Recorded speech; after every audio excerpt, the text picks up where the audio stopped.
Hey everybody, you are tuning into the Canary Cry News Talk live stream pre-stream. Welcome to all, and a big congratulations to Brenda over on YouTube with the first comment of the day.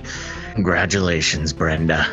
And to the rest of you, welcome as well, and congratulations for making it to the show.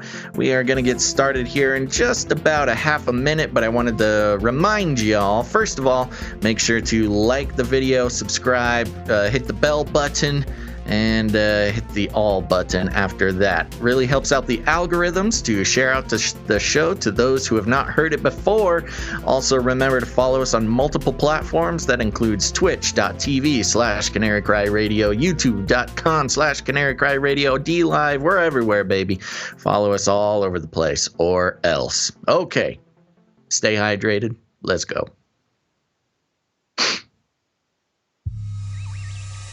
The world is getting crazier. People are acting more and more insane. The end of the world is tomorrow. Tomorrow. There's only one thing to do when the world is falling apart.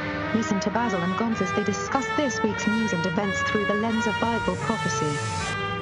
You are listening to Canary Cry News Talk. You're listening to Canary Cry News Talk. Today is January 15th, 2020. This is episode 287. And today, Billy Gates of Hell will not prevail. That's right. And I'm your best buddy, Basil. And this is Gonz. Welcome to the podcast where we praise Jesus while reporting the egregious with a well-rounded, biblically grounded take on world events. And we are here on a Friday. Happily podcasting to you, hopefully not too laggy. No, so far so good, I think. And oh no, I'm lagging a little bit, but that's okay. What was I going to say? Oh, it's Friday, and it's strangely fairly quiet news-wise since Wednesday's show. Nothing going on, but compared to what we had to sort of adjust to since January 6th, and arguably since the election, pretty quiet overall, which I guess is kind of nice. Take a little bit of a breather. Quiet as in there's been no, overtaking of government buildings or obvious, explosions of propaganda. Yeah, although I'm getting messages from my military buddy that he basically has been told that they could be moving into different states and to prepare for the 20th. And so there's a lot of prep happening for the inauguration, which is strange. In response to the fake protests that are going to be going on? That's what I'm saying. It's a lot of manpower. There were like pictures of soldiers scattered across the floor sleeping. Yeah. To protect tanks. Tanks on some train tracks. I mean, I don't know what they plan to do, but it just seems like it's a big setup for a huge false flag is the feeling I get. And it's either going to be nothing or the biggest false flag in American history. Yeah, which at this point, it could easily be either. I know. There's been That's what I'm saying. False flags when we weren't expecting them coming out of nowhere, and then that we can all be expecting the biggest event ever, and then nothing happens. That's just kind of how 2021's been so far. Yeah. That's why we're here, Gonz, to keep everybody posted. Yeah, before we get into the episode, just want to remind everybody. Like, subscribe, bell button, all. Like, subscribe, bell button, all. Just lift that from Ivan on Tech over there because it just summarizes it so well and it gets stuck in your head. That's right. Like, subscribe, bell button, all. Okay. On YouTube anyway. If you're not on YouTube, then do all that stuff too. To whatever platform you're on. And also leave reviews. Are you doing reviews today? Or reading reviews? Yes, we had a wonderful one. I can't wait to read. Cool. But yes, thank you. If you could please do that on YouTube. I know, people, whenever we say that, people are like, oh, you're just going to bow down to the algorithms. Yeah, I mean, it's the only way to get people to It's the only way to get people to hear the show. So I don't know. It's a inconsequential thing to ask people to do. So thank you very much. Okay, you want to get into it here? Yeah, let's do it. Whee! Flippy update. Do you want fries with that? Okay, we're going to start out with don't worry, simple, easy to understand, not terrifying at all. Flippy update. And if you're new to the show, don't worry. Flippy is the colloquial name we have for the disembodied robot arms that are taking our jobs, enslaving our children, and flirting with our spouses. We use talking about Flippy as a way to explore how robots and AI are taking over the world, and there's nothing we can do about it. This story is coming from MSN.com. And originally from CNET, and it says here, robot shows empathy towards another robot in new study. It's kind of long and complicated, but we'll just get started and see how it goes. Robots can climb rough terrain, help humans maintain social distance protocols, and even dance like nobody's watching. Now, researchers have discovered they might show glimmers of empathy. Ooh. A new study from Columbia Engineering, published Monday in Nature Scientific Reports, shows how one robot has learned to predict its partner robot's future actions based on just a few video frames. Quote, our findings begin to demonstrate how robots can see the world from another robot's perspective, lead study author Boyuan Shen said in a statement. Boyuan. The researchers placed one robot in a playpen, roughly 3 by 2 feet in size. The researchers programmed the robot to find and move toward any green circle in its view. Sometimes the robot would see a green circle in its camera view and move directly toward it. Other times the green circle would be blocked from view by a tall red box. So the robot would move toward a different green circle or not move at all. Oh, there's a cat on my head. Oh, my gosh. Oh, jeez. Oh, he's getting daring. Oh, yeah, by the way, I have an announcement. This is Monty IV. All right. Has just joined the family here. Wow, what a special way to meet the public here at Monty IV. Okay, back to the robots. Uh-oh, he's on the keyboard. Uh-oh, chaos. Okay. After observing the other robot move around for 2 hours... I'm sorry, now the cat's tail is in the way. Move. Mooning the camera. Yes. Sorry, everybody. After observing the other robot move around for 2 hours, the observing robot could anticipate the other robot's path. The observing robot was eventually able to predict the other robot's path 98 out of 100 times in varying conditions. Quote, the ability of the observer to put itself in its partner's shoes, so to speak, and understand without being guided whether its partner could or could not see the green circle from its vantage point is perhaps a primitive form of empathy, Shen said.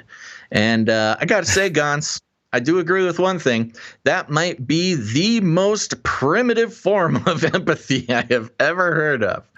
And the article goes on, and it's just kind of technical, uninteresting stuff. But there you go. So watch out, folks. Treat your robots well, and they will treat you well. I think this is a little bit of a leap, but if indeed the robots are, gaining robotic feelings and empathy towards other robots, not only do you got to treat your robots well, you got to treat your robots well in front of other robots. You can't let other robots see you be mean to Siri.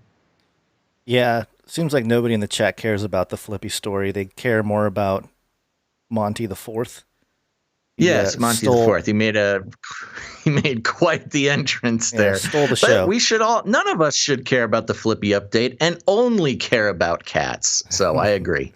But also, this little diagram here on the story has the observer, the actor, the obstacle, and then the food. The food, these it said green circles, or in the story, but they look like little coronaviruses, don't they? They look like little spiky protein. Yeah. Oh, it's part of the brainwashing. They want Flippy to go after. the Rona's there. Oh, well, okay. Thanks, Flippy. So there you go. That's your Flippy update for the day. We take every chance we can to stay up to date with the robots' plans to take over the world. And some people think it's trivial, but I'll be the one laughing when they take over. Polly. It's Latin for many. Tick. They'll suck your blood. They'll suck Politics. your blood.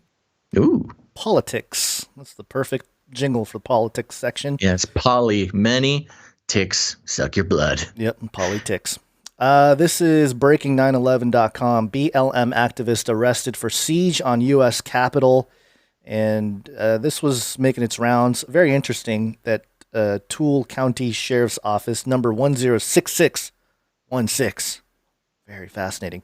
Because not only does it have like the 3 sixes in there, it also has the 616, which some translations of Revelation 13, is translated instead of 3 sixes, it's translated 616. So, yeah, something to keep in mind. I have there. heard that. Yeah. Washington, D.C., Utah man was charged today in federal court in the District of Columbia in connection to the riots at the U.S. Capitol on Wednesday, January 6th, 2021. John Earl Sullivan, a Black Lives Matter activist and anti-Trumper, was charged by complaint with 1 count of knowingly entering or remaining in any restricted building or grounds with lawful authority or without lawful authority, 1 count of violent entry and disorderly conduct on Capitol grounds, and 1 count of interfering with law enforcement engaged in lawful performance of their official duties incident to and during the commission of civil disorder. He was arrested today in Utah. There's a lot of stuff out there. People were calling this out beforehand, but I mean, it's just, I guess, confirmation of the idea that the people that stormed the Capitol were not necessarily your mainline Trump supporter. Yeah. And he wasn't the only one. There's a couple others that were arrested too. There's been a lot of breakdowns of a lot of those main guys that show up in a lot of the videos, which is interesting because, of course, if you're going there to incite things, which means things will be starting around you, you're going to have a lot of camera attention, whether planned or unplanned, and your face is going to show up. I saw this one where they're trying to connect this guy with a known. He attended Black Lives Matter protests, whether he's BLM or Antifa proper or just some, the ideological guy showing up.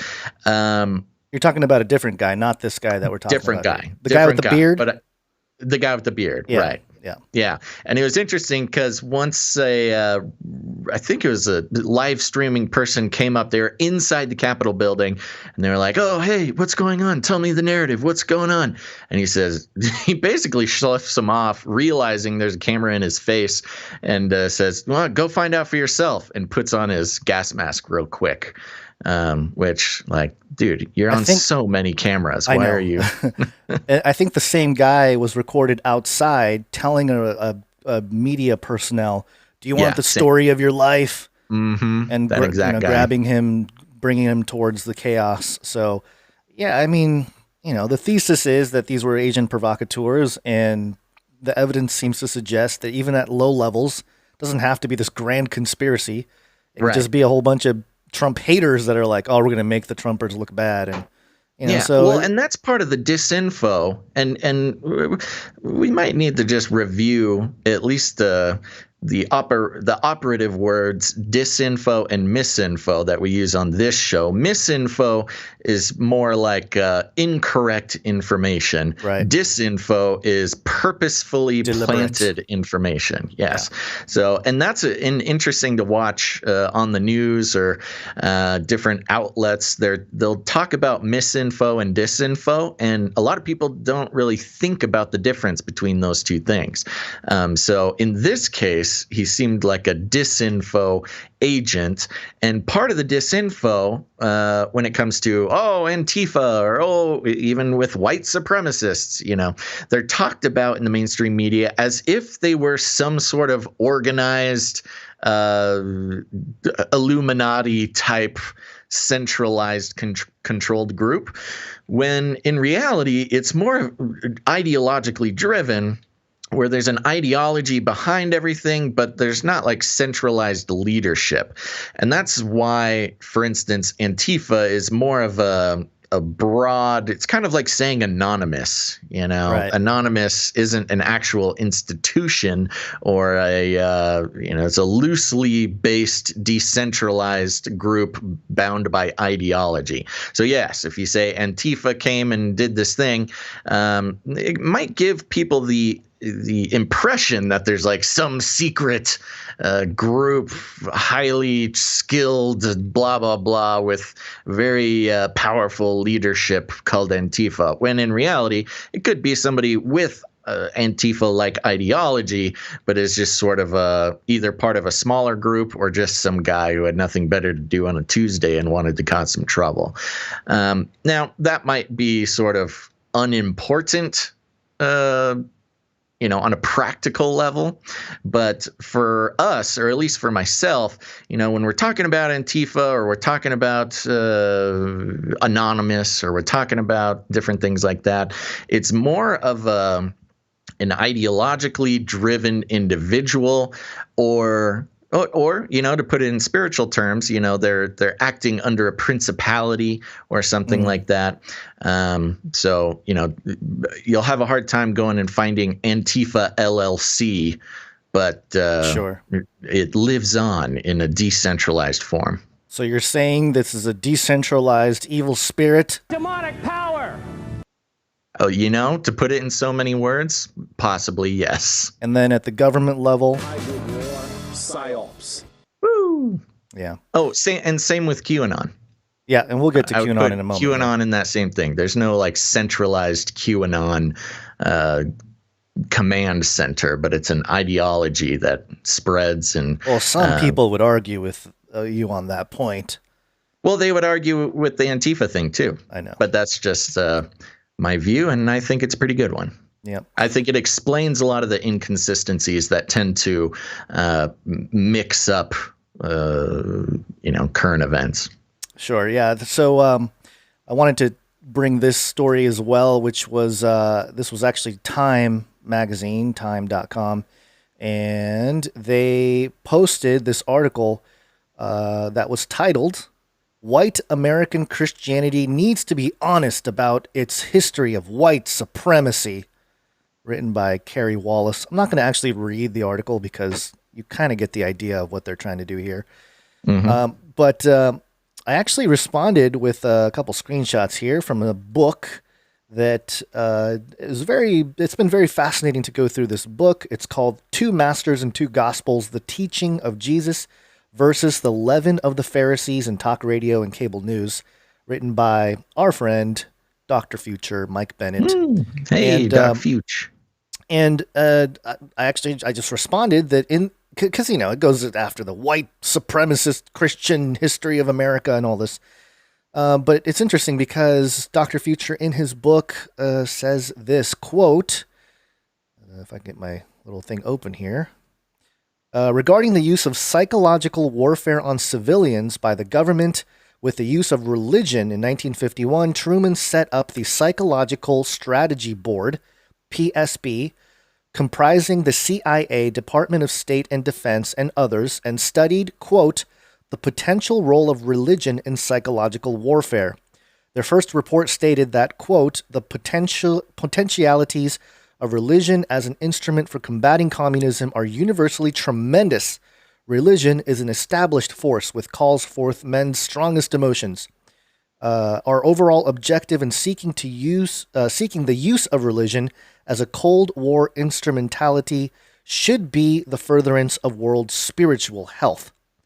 So, again, we've mentioned this before, but just wanted to show the documentation here of the deliberate weaponization of white Christians in America, which was instigated in 1951 with the Psychological Strategy Board. But not only that, this is Time Magazine, right? Time Magazine doing this. In a couple paragraphs later in the book, it says this, quote, a similar organization called the Crusade for Freedom was founded in 1950 involving U.S. senators, publishers like Time founder Henry Luce. So here we have Time Magazine calling out white American Christianity needs to be honest with the white supremacy. But then in Dr. Future's book, it calls out that there are organizations weaponized, part of the weaponization of white America, white Christians, with Time, the founder of Time, being part of that propaganda machinery. So yeah, just calling them out on the floor. Of course, nobody cares because it's just like information that doesn't get people, I don't know, social points or whatever. But just very interesting when you start looking at the history. I know people get really riled up in the evangelical stuff, and even if you're objectively looking at the spiritual kind of religious persona of the Trump presidency, a lot of the people that were by President Trump's side were dominionists. Like people that you're kind of a little iffy on their theology, but they're up there, they're invoking God and all this. So it's just very interesting and very important, I think, to keep in mind that most of politicized anything is a psyop, right. Including, obviously, Time Magazine here trying to blame white American Christianity for white supremacy. And it just continues on and on and on. This has been ongoing, but now they have a great... what do you call it? I don't know, a pedestal, a soapbox to stand on with what happened on January 6th with the raiding of the Capitol building and all this kind of stuff. And I feel like this type of article is also setting up for that false flag on Inauguration Day across the country. Right. All 50 states, beware. Yeah. And it's interesting to see a history repeating itself like that. Yeah. We've gone over the incremental and meticulous transference of American evangelicals from sort of a politically dispersed group into a single political power, not by people that Christians would have liked to be around, sort of grouped up by, but it's continuing and probably going to continue for a while, unfortunately. Yeah. And the psyop continues here. We put this under politics because it's all political. Cue the miserable, cue the desperate. What must I do to convince you people? There he is. This is I don't know what this SwissPolicyResearch.org. Yeah. And the headline is QAnon may have been an FBI psyop. Ooh, no kidding. Yeah, no kidding. Okay, it's kind of, it's not too long, so I'll read it. It says here, the QAnon phenomenon has generally been regarded as a hoax or a prank originated by online message originated by online message board users in late October 2017 that got out of control.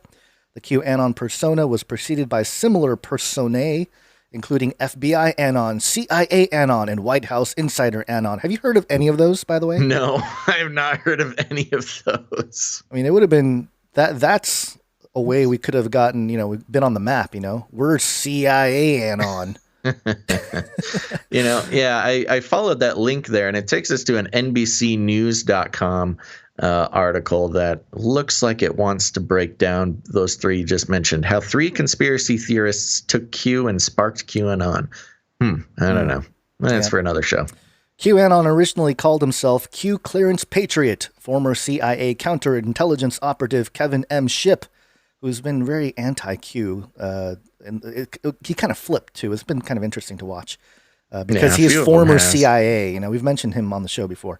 Explained that an actual Q clearance leaker, i.e. someone possessing the highest security clearance at the U.S. Department of Energy, required to access top security nuclear weapons information, would have been identified and removed within days. Unless it was part of the operation, Kevin M. Shipp. However, in November 2020, Reuters reported that the very first social media account to promote the QAnon persona were allegedly linked to Russia and even backed by Russian government. Okay. For instance, the very first Twitter account to ever use the term QAnon on social media had previously, quote, retweeted obscure Russian officials, according to So that Reuters. means they must be Russian. Great reporting, Reuters. The alleged Russian social media accounts posing as accounts of American patriots were in contact with politically conservative U.S. YouTubers and drew their attention to the QAnon persona. This is how, in early November 2017, the QAnon movement took off. But given the recent revelations by British investigator David J. Blake, who for the first time was able to conclusively show at the technical level that the Russian hacking operation was a cyber psyop run by the FBI and FBI cybersecurity contractor CrowdStrike, the Reuters report may in fact indicate that QAnon was neither a hoax nor Russian, but another FBI psychological cyber operation. No kidding. Of note, U.S. cyber intelligence firm New Knowledge, founded by former NSA and DARPA employees and tasked by the U.S. Senate Intelligence Committee in 2018 with investigating alleged, quote, Russian social media operations relating to the 2016 U.S. presidential elections, was itself caught faking a Russian social media botnet in order to influence the 2017 Alabama Senate race. In the QAnon persona, similar to the Guccifer 2.0, Russian hacker persona played by an FBI cybersecurity contractor was indeed an FBI psychological operation. Its goal may have been to take control of, discredit, and ultimately derail the supporter base of U.S. President Trump. In this case, the QAnon movement may have been a modern version of the original FBI Cointelpro program. When was this written? This month? Oh, good. Yeah. Okay. I'm glad people are starting to catch up. Yeah. Okay. That's what I'm saying. Great. Yeah. Yeah. It's been kind of the fact that it was FBI, the specifics, maybe not, but by the time, because, the first, I don't know, 2 weeks, 3 weeks, I was like, oh, this is interesting. And then by the time it was like about a month in, 2017, I'm talking like November, December 2017, I was like, yeah, no, this is totally disinformation. Like you can tell just by the way that they post things and what they're saying, and the claims got more and more extravagant, and it was like, and the way that the ideology of Q split up to fit into different belief systems. Right. You had the Christian Q, you had the New Age Q, you had the lefty Q, you had the right Q. They just kind of made little tiny shifts to wherever they needed to take hold on the internet, and it was very effective. That's the interesting thing about Q, and if indeed it was a FBI psyop or a psyop by whomever, is very interesting for research purposes, just to see how well and how long it would take to go from, intermittent cryptic posts on 4chan to storming the Capitol. Right. Yeah. Well, that and or at least perceived storming the Capitol. I'm part of the reason why I wanted to bring this up as well is because I think the operation has moved on to different sources or different personas out there to distribute the disinfo. And part of how this works is not that these guys just tell outright lies, but they tell part truths, because you need to gain the credibility of the public, the vulnerable public. And so if there are people that, for example, say that, there's going to be blackouts in UK, which, by the way, I think there was some blackouts. Haven't confirmed yet, but we need to get the actual data on these blackouts though, because that's what I'm saying. There's blackouts everywhere all the time. That's what I'm saying. Power just goes out. We need to know. That's exactly what I'm saying. So, by having something like it take place after a prediction or my source told me, they gain credibility for the vulnerable, and then everything that they say after that is believed, when in reality it's almost like, luring them in. It's exactly like a mouse trap or any kind of trap. It's like, there's food there. oh, it's tasty looking, it smells wonderful, but it's that 1% of poison that's going to get you, So it's Right. just got to be diligent and vigilant and, not get sucked in too much to this type of thing. And I get it. If there is a silver lining, it's that a lot of people started realizing that there's a lot of nefarious things that happen at the highest places of our government and our leadership and all that, which, again, people have been exposing that for decades. It doesn't take Q to figure that stuff out. There's books that have been written, movies that have been made. I mean, there's all kinds of information out there, which I think a lot of researchers in the realm of truth were really kind of annoyed by Q because all these people were like, oh, Q woke me up and all this stuff. And there's people that have spent their lifetimes writing books, and they're like, oh yeah, I just wasted 3 decades of my life to write this book, exposing things, and then, Q gets the credit, Right. So, Yeah. Just keep in mind that stuff like this has been out there in terms of the information of the reality of the situation, but the implications is where I think they can mislead the public at large. So, Yeah. There you go. Yep. And it's been interesting to watch the live audience, over the past couple months, the shift from whenever we said anything negative about Q, we had quite a few people fighting us pretty hard in the chat, and not so much anymore. So, yeah. All right, here's a little politics update coming from TechCrunch.com. Facial recognition reveals political party in troubling new research. What? Researchers have created a machine learning system that they claim can determine a person's political party. Yikes. With reasonable accuracy based only on their face. The implications of this are just out of this world. How does that even work? Well, let's keep going. The study from a group that also showed that sexual preference, I was going to refer to this one, but they mention it here. The study from a group that also showed that sexual preference can seemingly be inferred this way, candidly addresses and carefully avoids the pitfalls of modern phrenology.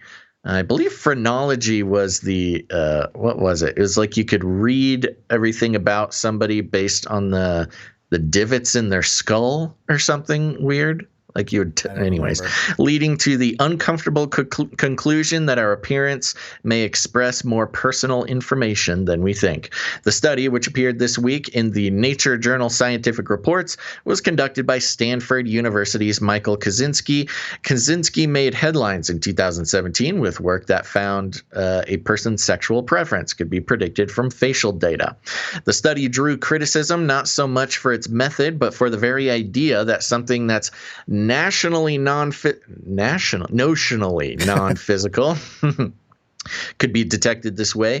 But Kaczynski's work, as he explained then and afterwards, was done specifically to challenge those assumptions and was as surprising and disturbing to him as it was to others. The idea was not to build a kind of AI gaydar, quite the opposite. In fact, as the team wrote at the time, it was necessary to publish in order to warn others that such a thing may be built by people whose interests went beyond the academic. Then they have a quote there, but we'll keep moving.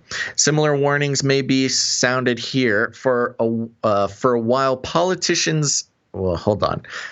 For while political affiliation, at least in the U.S. and at least at the present, is not as sensitive or personal an element as sexual preference, it is still sensitive and personal. I don't know if that's true. Was this written by an AI? That was Maybe. a complicated sentence. Yeah. Well, I think it is true because, as we've seen, people are, with some people, if you're in a certain crowd of people, you may not want to draw attention to certain political beliefs, and that goes for both sides.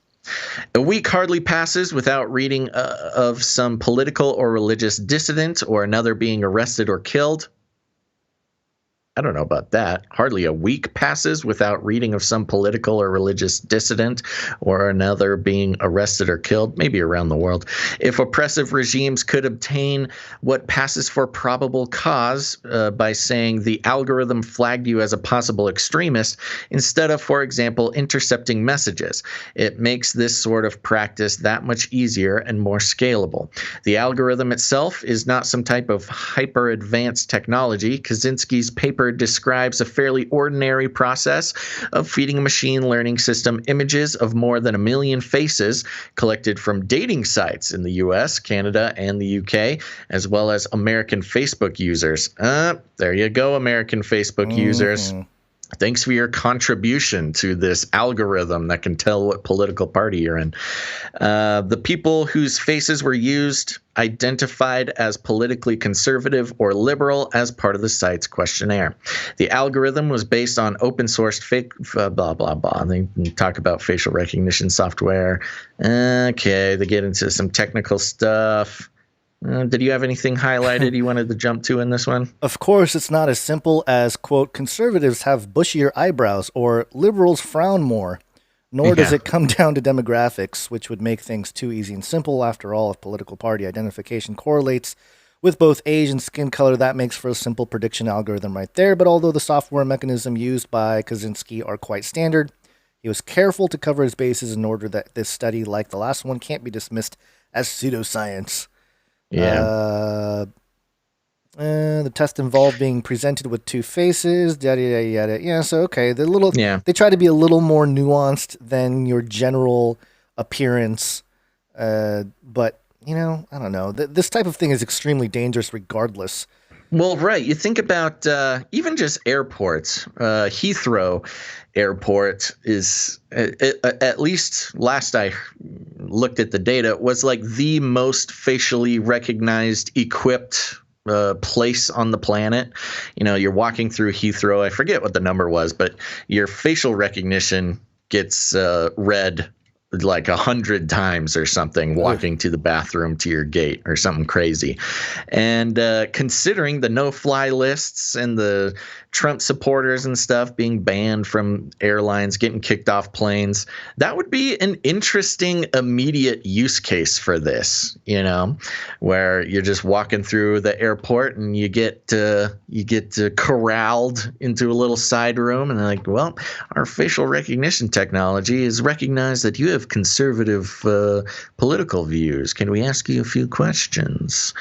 The article continues later on. If you're wondering which facial features in particular are revealing, unfortunately, the system is unable to report that.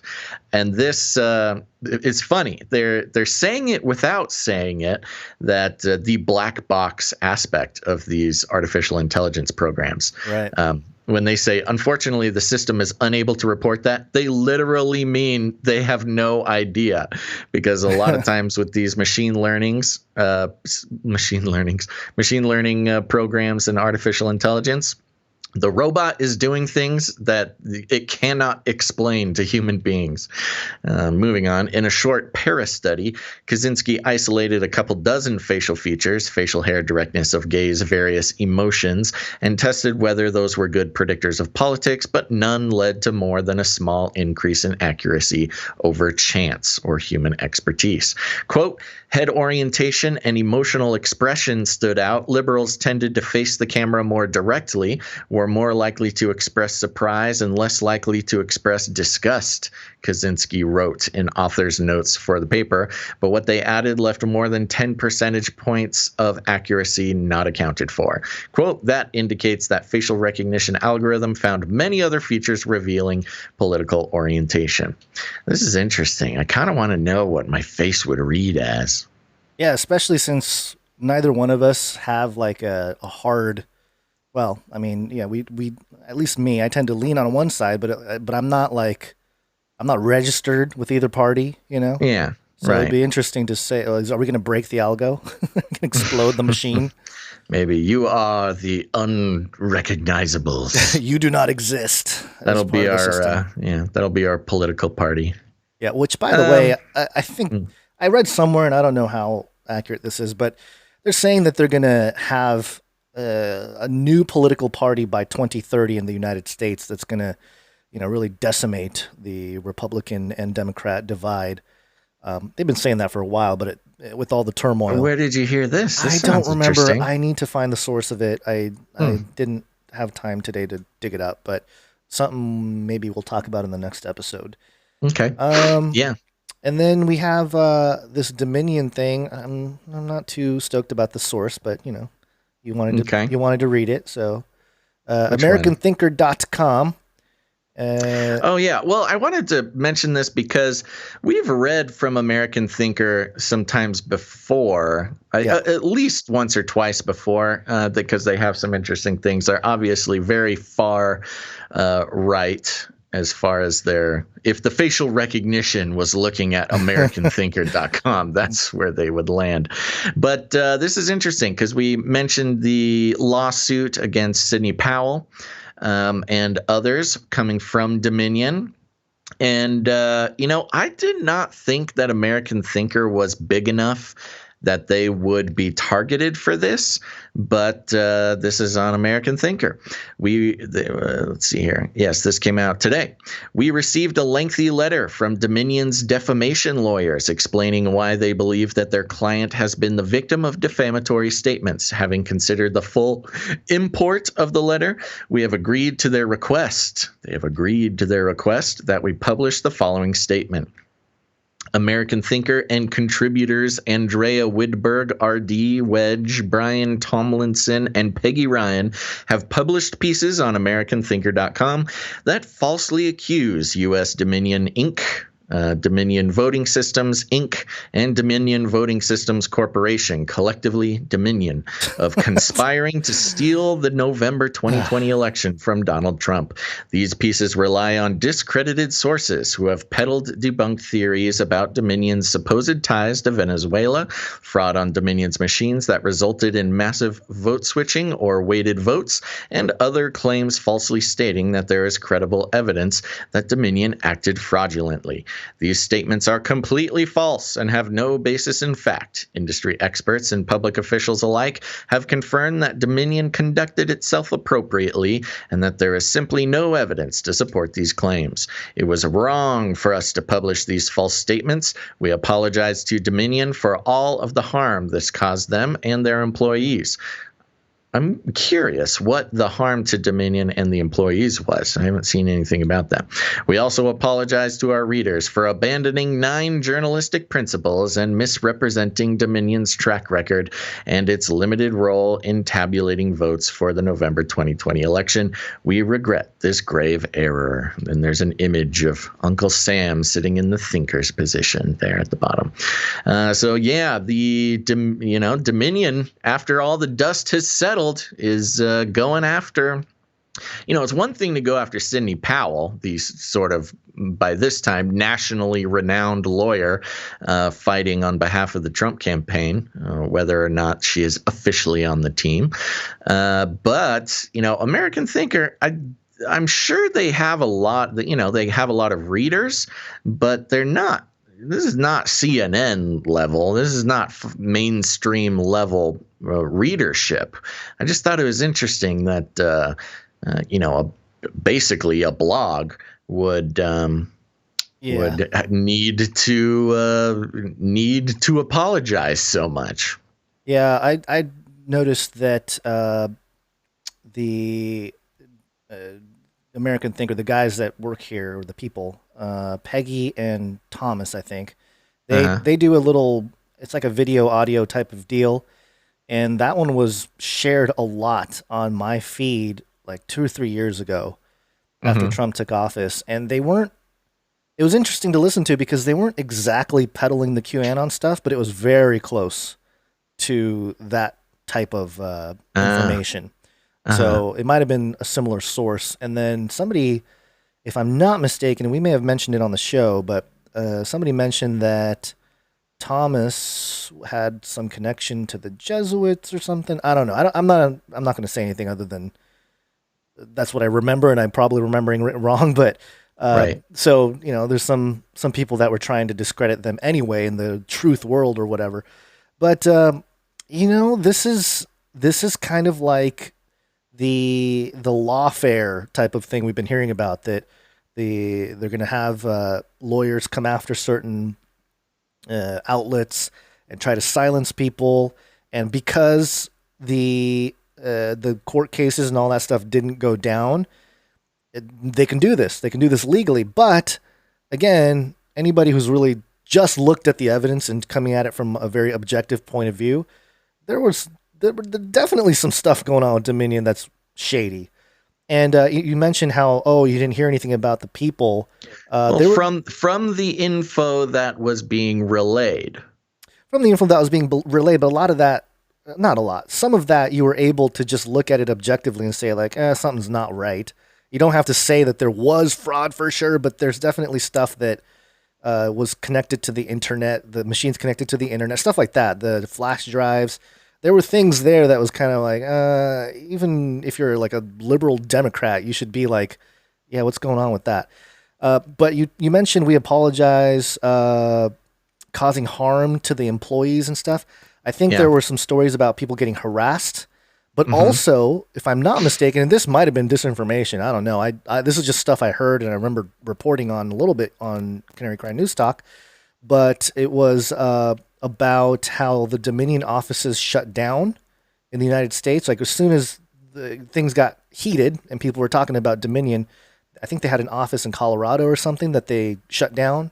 And then the one that was in the George Soros building shut down in Canada as well. So, I mean, I don't know if that was due to harassment, probably threats or something. Could be, or trying to run. I mean, either way you look at it, very shady. But I don't know. You were worried that we were going to get this letter, and I don't think we will, because we didn't sit there. And number one, I don't think we're big enough to really attract the attention of Dominion. I wasn't necessarily worried. I was just trying to remember exactly what we actually reported on Dominion. Because, oh man, doing 3 shows a week is hard to remember. I know, but I think we'll be okay, at least for now. But yeah, very interesting. We'll see what happens. I mean, they published this. Well, the legal threats coming into American Thinker were enough where they decided it was just worth putting out an apology. Well, because they're not able to probably financially fight it, and that's kind of the thing that's happening too. If you really look at if you step back and look at the bigger picture of what's taking place here, the little guys are getting demolished by the establishment. Whether you believe it's the right, left, it doesn't matter. The big corporate establishment is taking over, and they're stepping on the little guys everywhere, whether it be a small business or outlets like these that try to bring news. So anyway, very interesting. Anything else on that? Very interesting. Yeah, I was trying to decide if I wanted to apologize to Dominion for your false statements and debunked claims about Dominion. I have some thoughts on Dominion. This might actually get us a letter. Sorry, Dominion. Should I play the clip? No. Oh. I'm gonna do it. What clip? My opinion on Dominion. They are scum. Okay. Yeah, you can send all those letters, Dominion lawyers. You can send that over to facelikethesun at facelikethesun.com. They are scum. Okay. Okay. We interrupt this broadcast to give you a brief update. By the end of this timely interruption, you will be thoroughly updated. 33 is the number of completion of the Great War. 33 is the Illuminati dog whistle. We keep track of the number because it shows up in all kinds of headlines and everything else. This one, I asked you if you thought it was appropriate or not, but I'm just going to read the headline here. WVLT.TV, 33 pounds of Viagra seized by customs in Cincinnati. Ooh. So 33 pounds of the Osiris pill taken out. I don't remember you asking me that, but you don't pay that's attention funny. What signal are they sending? It's the Osiris pill, man. Yeah. 10,000 Osiris pills. Does that mean that the Washington Monument's going to stay closed? It's going to fall over. It's going to fall over. Customs agents in Cincinnati said they seized more than 10,000 pills of Viagra, which they believe came from the Middle East with potential ties to Hong Kong and China. Ugh. So What? I'm confused. Were these illegally smuggled Viagra pills? Do you want me to? Why are they being seized? According to the Cincinnati Customs and Border Protections, officers seized 33.5 pounds of Viagra in 2 shipments. The agent said, if genuine, the pills would have an estimated manufacturer's retail price of $238,000. Ooh. Wow, that's expensive. Let's see. The bottle label stated they were made in the U.S., but officials said the claims are suspect as they were imported from the Middle East. And I guess they're just trying to trace it, and it didn't come from I don't know, some supply chain stuff that didn't match up or something. I don't know. That's interesting. Hey, Guns. Yeah. Talk about getting blue pilled. Oh my God. Okay, moving on. Yeah, all right. Okay. There's more of where that came from. This story is somebody shared it with us. Thank you for the person who shared it. And the message said, "You guys made it," which I didn't quite fully grasp. Maybe it's because a bird is getting illegaled. APnews.com, fake U.S. leg band gets pigeon reprieve in Australia. This was the weirdest story, and it was top trending on Twitter. Yeah, a pigeon that Australia declared a biosecurity risk has received a reprieve after U.S. bird organization declared its identifying leg band was fake.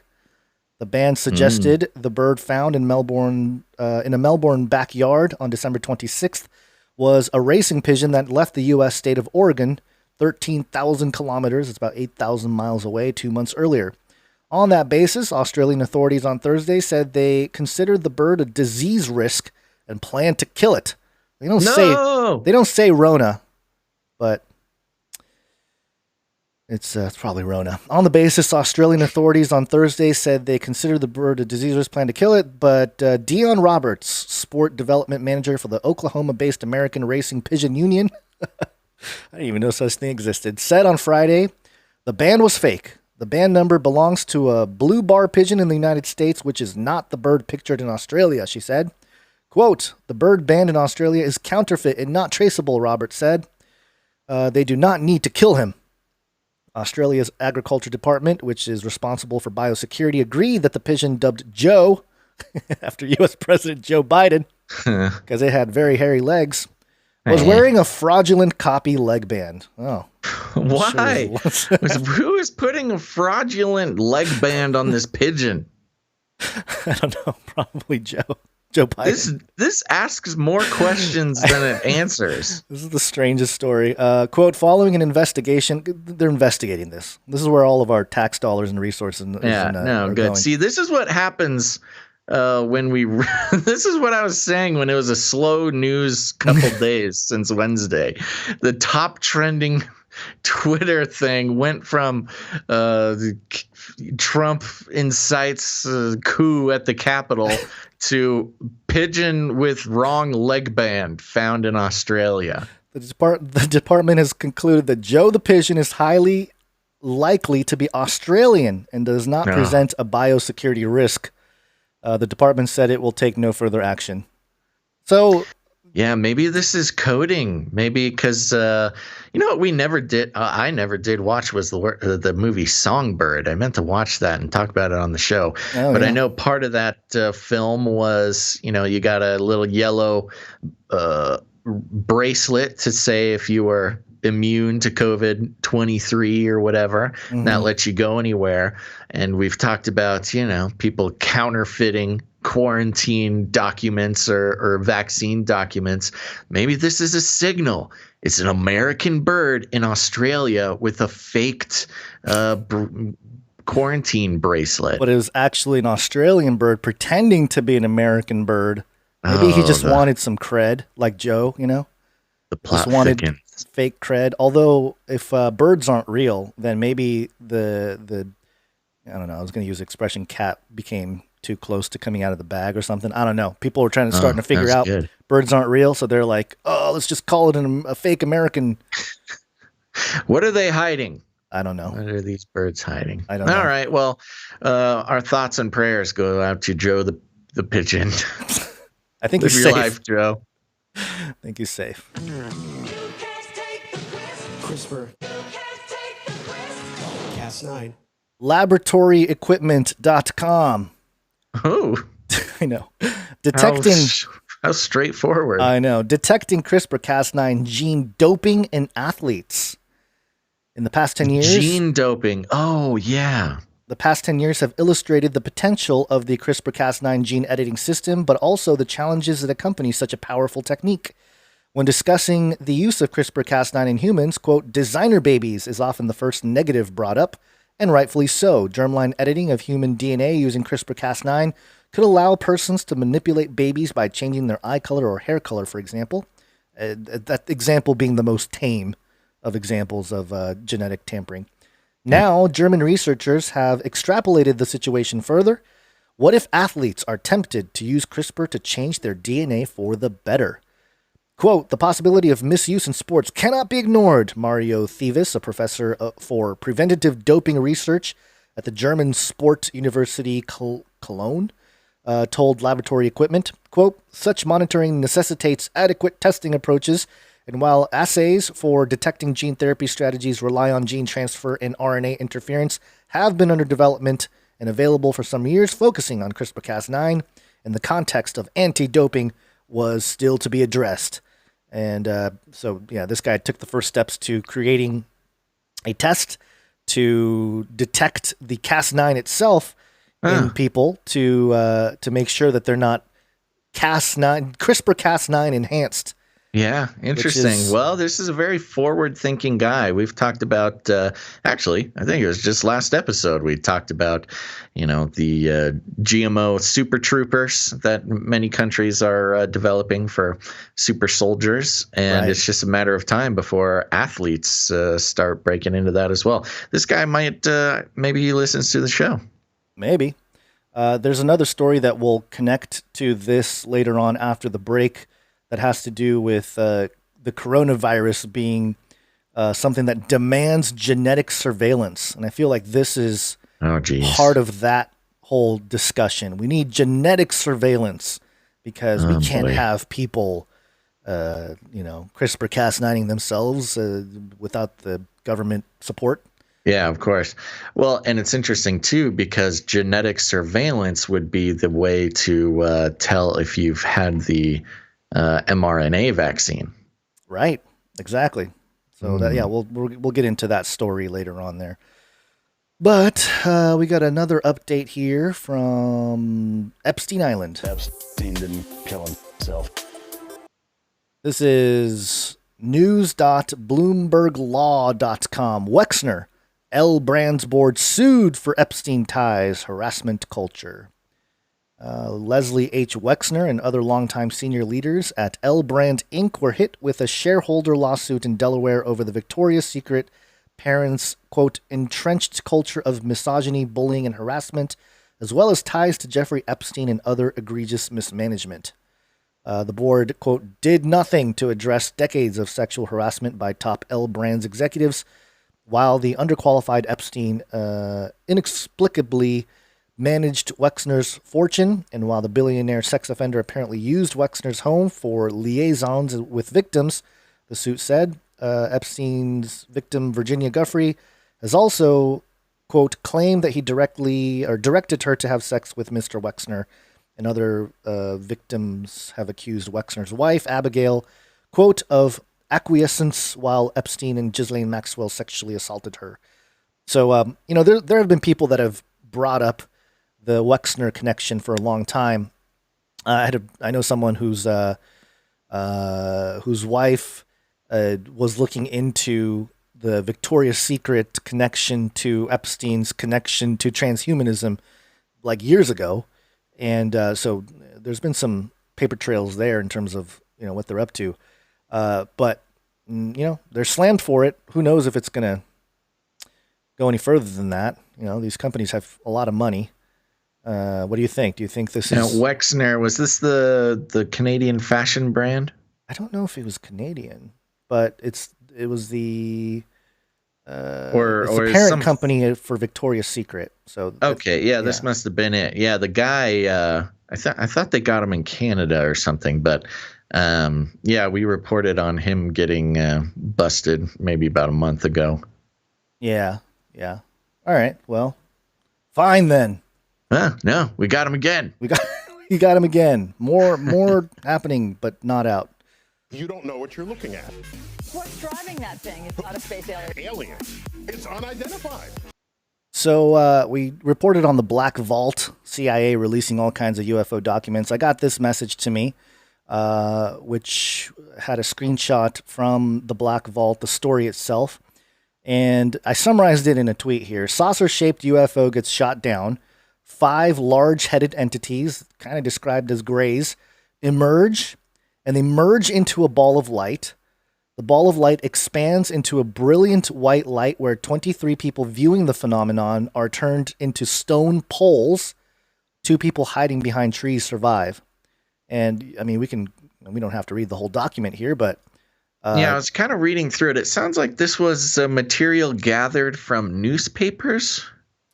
I'm not sure, but I know it was in the Black Vault declassified information. So, I don't know that it was all public. I think some of it was, but yeah, very interesting. And it sort of plays into the idea of the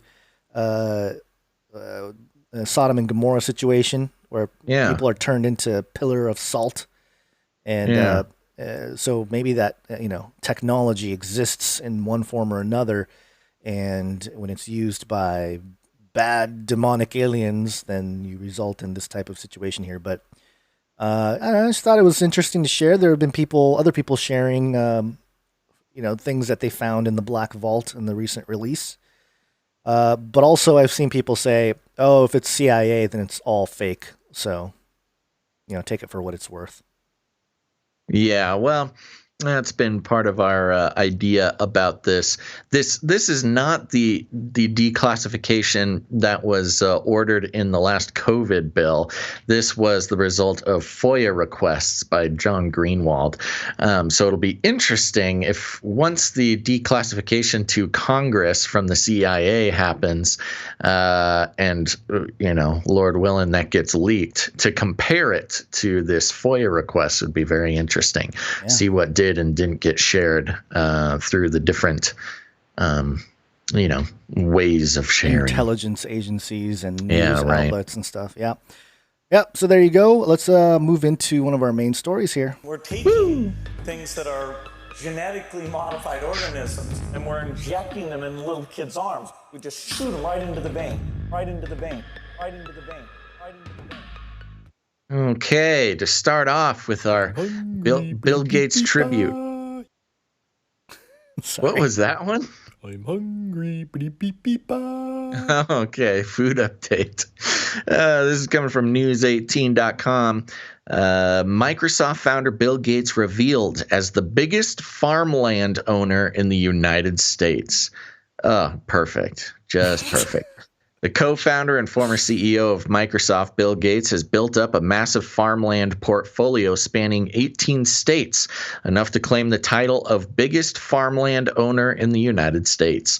According to the Land Report, Gates, currently the 4th largest person in the world, has quietly amassed 242,000 in farmland acreage. Gates and his wife Melinda own a total of 268,984 acres of land, most of which includes the farmland, along with 25,750 acres of transitional land and 1,234 acres of recreational land. That's too much land for one man.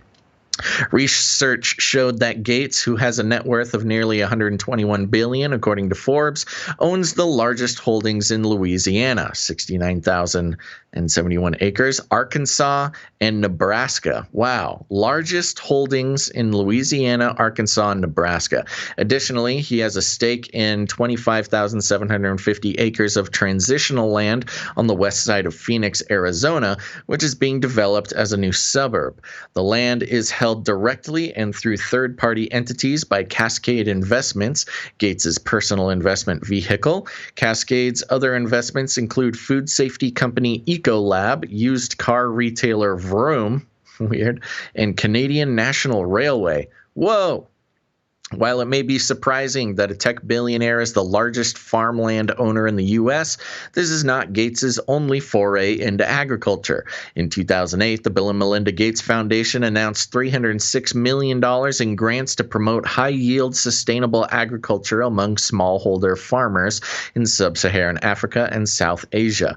With 242,000 acres of farmland, the Gates family is now ahead of the rest of the top farmland owners in the country. The next largest farmland owner are the Offutt family with 190,000 acres and Stuart and Linda Resnick with 190,000 acres.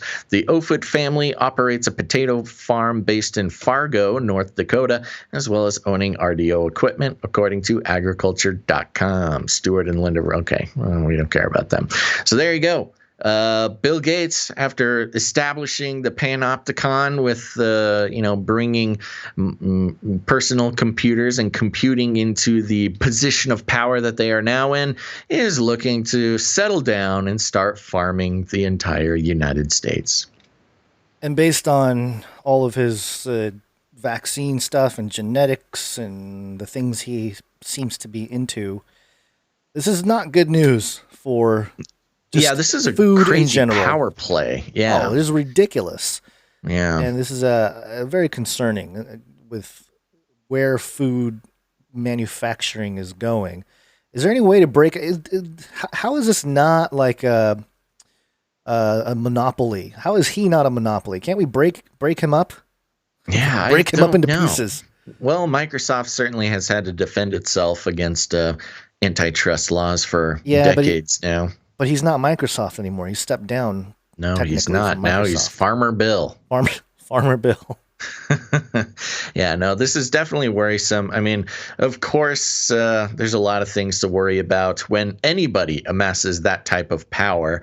And considering the way that, he's been handling all sorts of his money-based power. Again, remember, he's not an elected official. He's not a doctor. He's just a rich guy. For him to be owning the most farmland in America is pretty concerning, especially when it comes to, his propensity to bend the laws of nature in order to, quote, in his words, would be to, for the betterment of humanity. But lots of people are pretty skeptical of the way he's going about that. Well, and also you got to mention the theme earlier, right? Of people, the very few, the elite, taking over things of the common folk. There's just another example where you have just a small group of people overtaking everything. And it's not everything, obviously, but that's a lot of land. That's a lot of farmland. And he's going to implement some weird, genetic stuff or GMOs type of food, or because he's complicit with they make the connection right in the article, talking about the $306 million in grants to promote high-yield sustainable agriculture among, now this was smallholder farmers in sub-Saharan Africa. But as we know with Bill, that's kind of his playbook. He spends a bunch of money and experiments in Africa before bringing it back home. Well, that was the other question I had: is does he actually? How much land does he own in Africa? Like, in it, maybe not directly. I don't think he owns any. Well, it doesn't state he owns any. This was specifically. This was all American holdings that was mentioned in this article. And I think this is also a precursor to some of the things that we've seen in the past with Bill Gates. This was a story from 2020, USA Today. Bill Gates, Tyson Foods not instigating collapse of meat supply. Oh, don't worry. They're trying to debunk the idea. But it does say here that Bill Gates and Tyson Food have supported research in startups focusing on lab-grown meat. They're trying to undercut the nation's supply of meat amid the COVID-19 pandemic. We have not heard a lot about the lab-grown meat recently, have we? Recently, but as USA Today states, exposing themselves or exposing Bill Gates in an attempt to debunk the crazy conspiracy theories is that he's a prominent supporter of lab-grown and alternative meat initiatives. And so it's alarming to have a guy that owns that much land farmland in the United States that's like super into lab grown meat. You know, it's just kind of not. The two things don't make sense. We'll make some lab meat factories on all this land instead of raising real cows. Yeah, or just genetically modifying it. So this is CNBC.com from March 2019. How Impossible Burger's Simple Vision won hundreds of millions in funding and backing from Bill Gates. So there you go, another example. And let's see what Pat Brown was working in his research lab in 2009. He had zero intention of starting a business, much less one that would win United Nations backing and investment from the likes of Microsoft founder Bill Gates. So, you got UN and Bill Gates having the same sustainable development goals. Right. That we've talked about over and over and over again for years. And so I don't know. This is just I don't like it. I don't like it. It's concerning on its face. Can we just label pass laws to label kind of like the GMO label laws? Has to be labeled if it's a Bill Gates carrot. Any kind of Bill Gates product or food. We just that's funny, and I mean, in all seriousness, that should be a thing, because even just for consumer rights to know who they're giving their money to, if they don't want to give their money to Bill Gates and buy somebody else's potatoes, they should be able to do that. It doesn't even have to be under some like super intense, genetically modified blah, blah, blah. It just needs to have a little Bill Gates face down at the bottom so people can choose if they want to give their money to Bill Gates. Yeah, that's your ideal capitalism showing through there. I don't think it's going to happen. It seems like it should be easier than trying, because they're trying to label all these things very intense, and then it gets into a debate. Is GMO actually healthy or unhealthy? Should we label? What about organic? Should it be organic labeled? Should it not? Because the health of our children. No. This is capitalism. Make it easy. Do I want to give my money to this guy or not? That's all I want to know. Right. Well, Bill Gates is not only taking over land, but he also wants to take over the air. Oh, no. This is theguardian.com. Bill Gates joins Blackstone in bid to buy British private jet services firm. Gates' Cascade Investment Fund teams up with U.S. private equity firm on offer for Signature Aviation. Bill Gates has joined a £3 billion bidding war to buy the world's largest private jet services company, just as he prepares to publish his new book, How to Avoid a Climate Disaster. Oh, great. That is hilarious. You just buy everything and inject it with GMOs. No, but this is hilarious.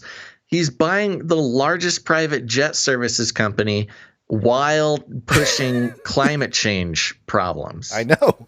This is like, when Leonardo DiCaprio took a private jet across the Atlantic to go speak at the climate accords or whatever. Right. And I forget the numbers, but it's something like flying a jet. And he was like the only person on it. It's one thing to take economy and fly a jet with, 500 other people. But to be the only guy in a jet to go speak about climate change is hilarious. Maybe he'll use this, I would say if we had him here on the line, he would probably be like, well, I wanted to buy this big jet company to clean it up. Right. So I can experiment with this new jet fuel that's made out of farmland. Just farmland. It's powered by farmland. He just wants to buy all this farmland, melt it down, not farm on it, just turn it into jet fuel to fix climate change. What's the problem? It says here, according to a study by academics at Lund University, Gates is one of the world's biggest, quote, super emitters due to his regular private jet travel. He took 59 flights in 1 year, traveling more than 200,000 miles, according to the report, which estimated that Gates's private jet travel emitted about 1,600 tons of carbon dioxide. That compares with a global average of less than 5 tons per person. Researchers have found that private jets emit up to 40 times as much carbon dioxide per passenger than commercial jets. Gates, who says in the foreword to his forthcoming book that he has spent a decade investigating the causes and effects of climate change, did not respond to requests for comment about his views on the carbon footprint of private jets. The billionaire has previously said that owning private planes was his guilty pleasure. In a Reddit Ask Me Anything in 2014, Gates said, owning a plane is a guilty pleasure. Warren Buffett called his the indefensible. I do get to a lot of places for foundation work. I wouldn't be able to go to it without it. I wouldn't be able to get there without a private plane. Jeez. That's funny. Maybe Get out of here. Maybe he's gonna turn them all into chemtrail mobiles. They are scum. This article was amended on January or blah, blah, blah. Yeah. So anyway, Bill Gates, he's all twisted up, man. He's a tortured man. If he's a man at all. I know, Build Back Better. This is like the definition of demonic power. Yeah. Bill Gates. Got him. Yeah. Okay. Well, should we take a quick little break? Quick break. It's break time.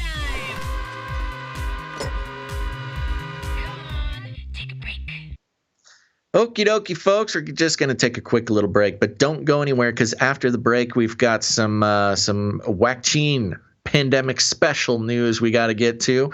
A few little updates there you may have missed in all of the political upheaval. And then, of course, some beast system and China updates as well. So stick around. But before we get to that, we are going to take a quick break and thank some of our producers. That's right. I said producers because we are on the value for value model. If you haven't heard of it, actually, the value for value model is starting to spread even further. We switched over to the value for value model after being convinced by Adam Curry and John C. Dvorak over at the No Agenda show there. And as they played on their show, it sounds like some big tech people are starting to kind of observe the value for value model. So I don't know if that's a good thing or a bad thing, but we hopped on board early. And why? Because we don't want to take any money from corporations.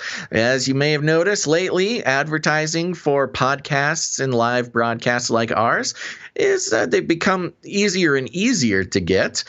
We've certainly had our fair share of offers, but the very act of taking money from a corporation to do our show is just nonsense. It's nonsensical. It doesn't make any sense. We would have to be turning our back on principles that we are very serious about.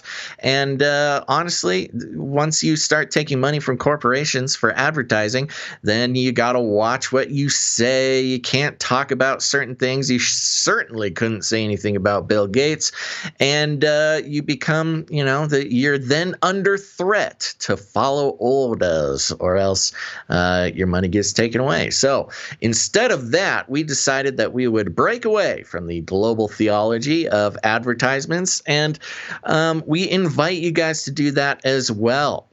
There's always somebody in the chat who just begs us to start doing advertisements because they just hate it when we take some time and thank our producers. Instead, they would like to get brainwashed by a corporation, which doesn't make any sense to me. But we are on this path, and we invite you to do so as well because we are moving into an era, folks, where if you're trying to get your news or your entertainment or whatever from a company that is using advertising, first of all, you're just not taking responsibility for the quality of your own broadcast enjoyment or your news or whatever you want to call it, but you are willingly handing over your attention and therefore your worldview building responsibility over to a corporation who wants to put the value on your feed instead of you putting the value on it. So we invite our listeners to not just be passive listeners, but to become producers. And that's a real deal. That's not a cutesy term. If you pay to keep a piece of media going, you are a producer of that piece of media. And so we would like to thank some of our producers. And that's another thing I love about the value for value system and the way that we do it is it's transparent. You know, you get to hear the names of the people responsible for keeping your show going. That doesn't happen very often in this world. So first of all, I'd like to thank an upgrading producer over on the patreon.com/CCNT. Again, that's patreon.com/CCNT for Canary Cry News Talk. And we have this is a new producer. New producer T3T Innovations. Thank you very much, producer T3T Innovations. Thank you, producer T3T. Yeah, T3T. That's hard to say. T3T. Yeah. T3T. Yeah, I wonder what they do. I've got to look into that. So thank you very much. Next, we have patreon.com/Canary Cry Radio. And if you haven't done it yet, you should check out Canary Cry Radio. That's our interview style show we've been doing since 2012. We've got 4 episodes that we've done live and are waiting to put out on the podcast feed, but you can find them over on the YouTube channel. And it's just a good way to lay a good foundation for your Canary Cry material. And we had an upgrading producer named Producer Baya. Producer Baya. Thank you very much, Producer Baya. And thank you for your upgrade, your increased faith in what we do. Okay, and that's the Patreon. Now, here's the thing. A lot of people don't like Patreon. That's okay. We understand. That's why we have canarycryradio.com/support. canarycryradio.com/support. That's right. canarycryradio.com/support is a great place to learn more about the value for value model. And you can also become a producer there. There is, you can become a monthly producership if you want to commit to helping laying down a firm foundation for the show. Or if commitment is not your thing, you can go ahead and make a one-time producership in any amount. There's also cryptocurrency and all sorts of fun stuff. Make sure to check out canarycryradio.com/support. Gons, who do we have coming in over there? Over there on canarycryradio.com/support, we have, first off, we have Saul. Thank you, Saul. Thank you very much, Producer Saul. Very consistent and just little amounts over and over. Yeah, this is good. It's very, yeah. We also have producer Volodymyr. Oh, Vladimir, our Russian KGB handler. And we have permission to do Russian voices, so in case you're wondering. It was actually requested. It's demanded, rather, by our KGB handler. We also have Spears Desert. Yes, and producer Spears Desert came in with the 33.33 donation. Ooh. So wake up, sheeple. Wake up to the Illuminati's, what is it? What do we call it? Dog whistle. Yes. And finally, we have a producer, Madeline K. Thank you very much, Madeline K. She came in with $202.10. It was supposed to be 2021. Oh, she wow. moved the decimal point. So that's very generous of you. Thank you so much, Madeline. And she gave us a note. She says, I'm a bit late with my 202.1 producership, but I just wanted to drop you to a line and tell you what a bright spot your 6+ hours per week of content has been over the past year. Not only do I have you to thank in part for my very gradual, gentle awakening throughout 2016, but I also must thank you for your many years of faithfulness in sharing your well-researched aggregation of crazy world news. The thoughtfulness with which you approach each topic and the perspective that you offer listeners is so valuable. In my hectic life, I feel like your shows are a dose of comfort and sanity. Ooh, thank you so much. Thank you for sharing the news and offering commentary with a kingdom of heaven mindset rather than one focused on earthly comfort or success. Last but not least, thank you for not just screaming into the void about the end of the world. Laughing into the void is much better. Each of you has a unique sense of humor, and the banter is actually one of my favorite things about CCNT in particular. Watching the apocalypse unfold with you has been much more fun than I ever anticipated. Keep up the great work, gentlemen. Here's to another year. Your loyal listener, Madeline. So thank you, Producer Madeline. Thank you very much, Producer Madeline. Very encouraging note. So we really appreciate that. Yeah, that was encouraging. That's wonderful to hear. I'm trying to fix the doc because you added this giant thing in here that I'm trying. There we go. Okay, so other ways you can support the show with your producership is with your time and your talent. We have jingles you can send us and artwork you can send us. We do have a jingle from Joe. He put together a CERN jingle. Ooh. So let's check this out. That gap that is created is the actual tearing of the veil and realizing a gateway, a doorway to another parallel dimension.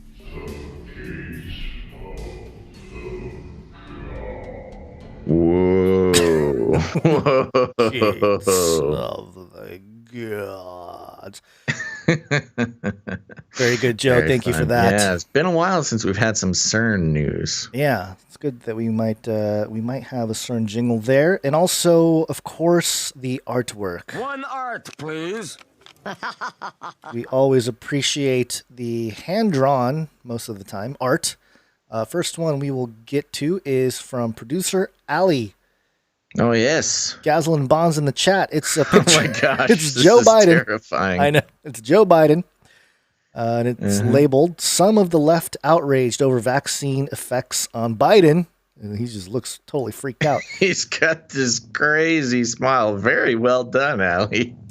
Captured his insanity perfectly.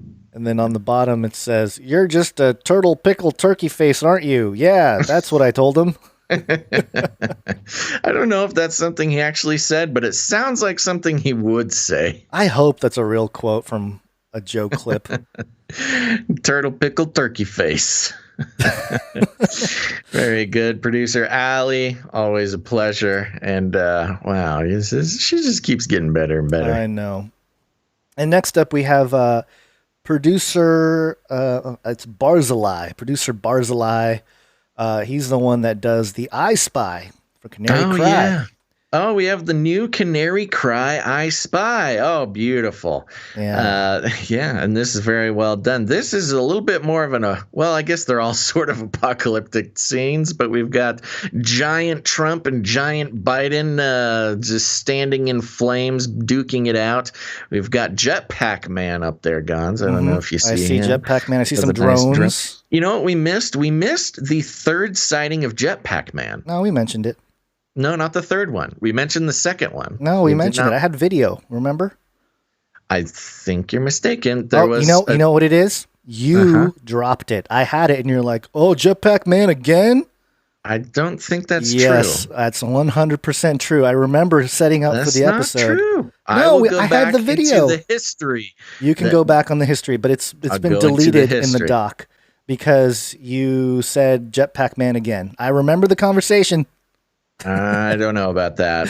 But there was video. Just because you remember it doesn't mean it happened, Gons. We all know we all remember the Pokemon incident. We won't get into it on the air. I'm pretty sure we either showed it or you decided not to because because it was last week. It was last week. It was like 2 weeks ago. There's like video footage from the private plane of the guy, floating across over the ocean. Is that the one you're talking about? No, that was the second one. That was the third one. The second one. Oh that was the third sighting. No, it wasn't. There was another one that happened just recently. Anyways, this doesn't matter. You're wrong. This one happened and we missed it. We didn't do it.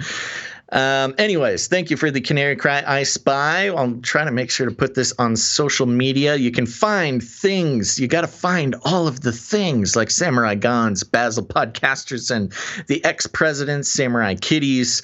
Let's see, Flippy with a party hat, Friendly Canary, LAX Rocket Man. Oh, there he is. Vaccine Bot, etc., etc. These are always very fun. So see if you can find them all with the Canary Cry I Spy. Yeah, go to canarycrynewstalk.com, scroll down to the episode page there, and you'll see both the image and also the list, so you can play I Spy with Canary Cry.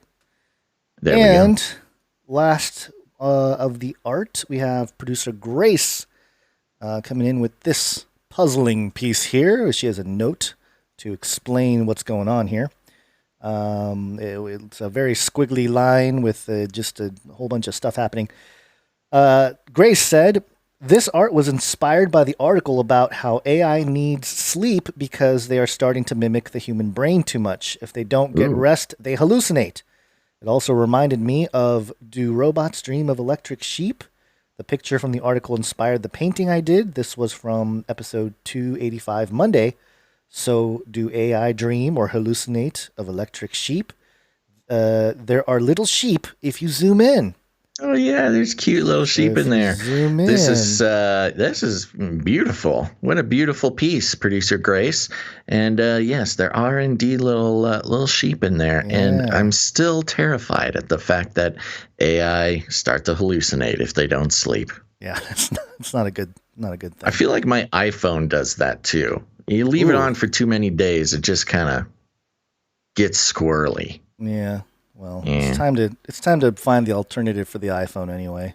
Yeah, I'm about to smash this thing. Yeah. But you want to hear some reviews? Yeah, let's do it. We got a fun one. Yeah, let's hear a review. So leaving ratings and reviews is an awesome way to support the show, and we do read all of them, and we love them. Have not read any in 2021, but there's just a handful here. So first of all, we've got a 5-star from Ms. Desi, 1980, or Ms. Des. Let me make that bigger. Yes. And simply, truth. Thank you. You're welcome. We appreciate it. There's another one came in from For the Remnants. I'm not sure how they're doing it, but they're able to leave multiple reviews, and I support it. This is 5 stars from For the Remnant. This is a 5-star rating and review. A rating is quantified expression of intangible value. A review is words describing the quality behind the quality. A 1-star review is like Basil pimping out your attention with a pithy statement like everyone likes waffles. A 5-star review is like Basil dropping truth bombs like, quote, subjecting yourself to advertisements makes you an informed consumer like standing in a garage makes you a car. This is really good. And this is a throwback to, or a reference at least, to how I describe leaving ratings and reviews on the Joyspiracy theory. So now I know For the Remnant listens to the Joyspiracy theory. Thank you very much. We have another 5-star review here from TR Lester, Canary Cry News Talk, hands down the most informative, accurate, and current podcast out there. These two young men bring the information we are all searching for without the hype and brainwashing the mainstream narrative is trying to sell as news. They go to great lengths to make sure the information they use comes from reliable sources, and I appreciate that. They are well grounded in biblical teaching and present current news in the light of Christ's teaching.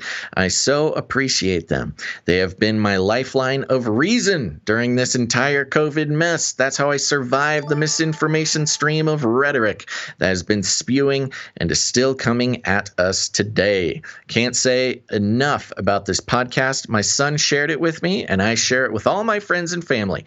I encourage you to listen and do the same. Stellar, spread the word. Thank you so much, TR Lester. That's wonderful review of the podcast, and makes me feel so warm and fuzzy inside. This one's for him. Everybody loves waffles. Now, here's the one, Gons, that I'm so excited for you. Uh-oh. The one for you that I was excited for everybody to hear because it's so hilarious. 1 star. Oh. 1 star. It's been a while. Oh, yeah. From Rancho Dan. Oh. And here we go. We'll see if this sounds like us. Typical Trump-loving evangelicals. Just a couple of supposed Christ followers who forgot their allegiance should only be to Jesus. They condemn anything from the left. Can't even bring themselves to admit that there might be racism in our country in spite of all the black people killed by police, and trip all over themselves to excuse Trump and everything he says and his followers do. Just plain garbage. Well, I won't argue with that last part. It might just be just plain garbage. This is a person obviously either has never listened to the show or listened to about 5 minutes of one show. I can't imagine a show. If you listen to a full show, especially in the past 3 months or 2020, no, forget that. I don't know. This is obviously somebody who has not listened to one entire show. So there you go, Gons. Just a couple of supposed Christ followers who forgot their allegiance should only be to Jesus. Yeah, well, I'm glad. I mean, hey, if you're going to leave a review and you don't know much about the show, that's still better than not leaving a review. So that's true. It still gets attention.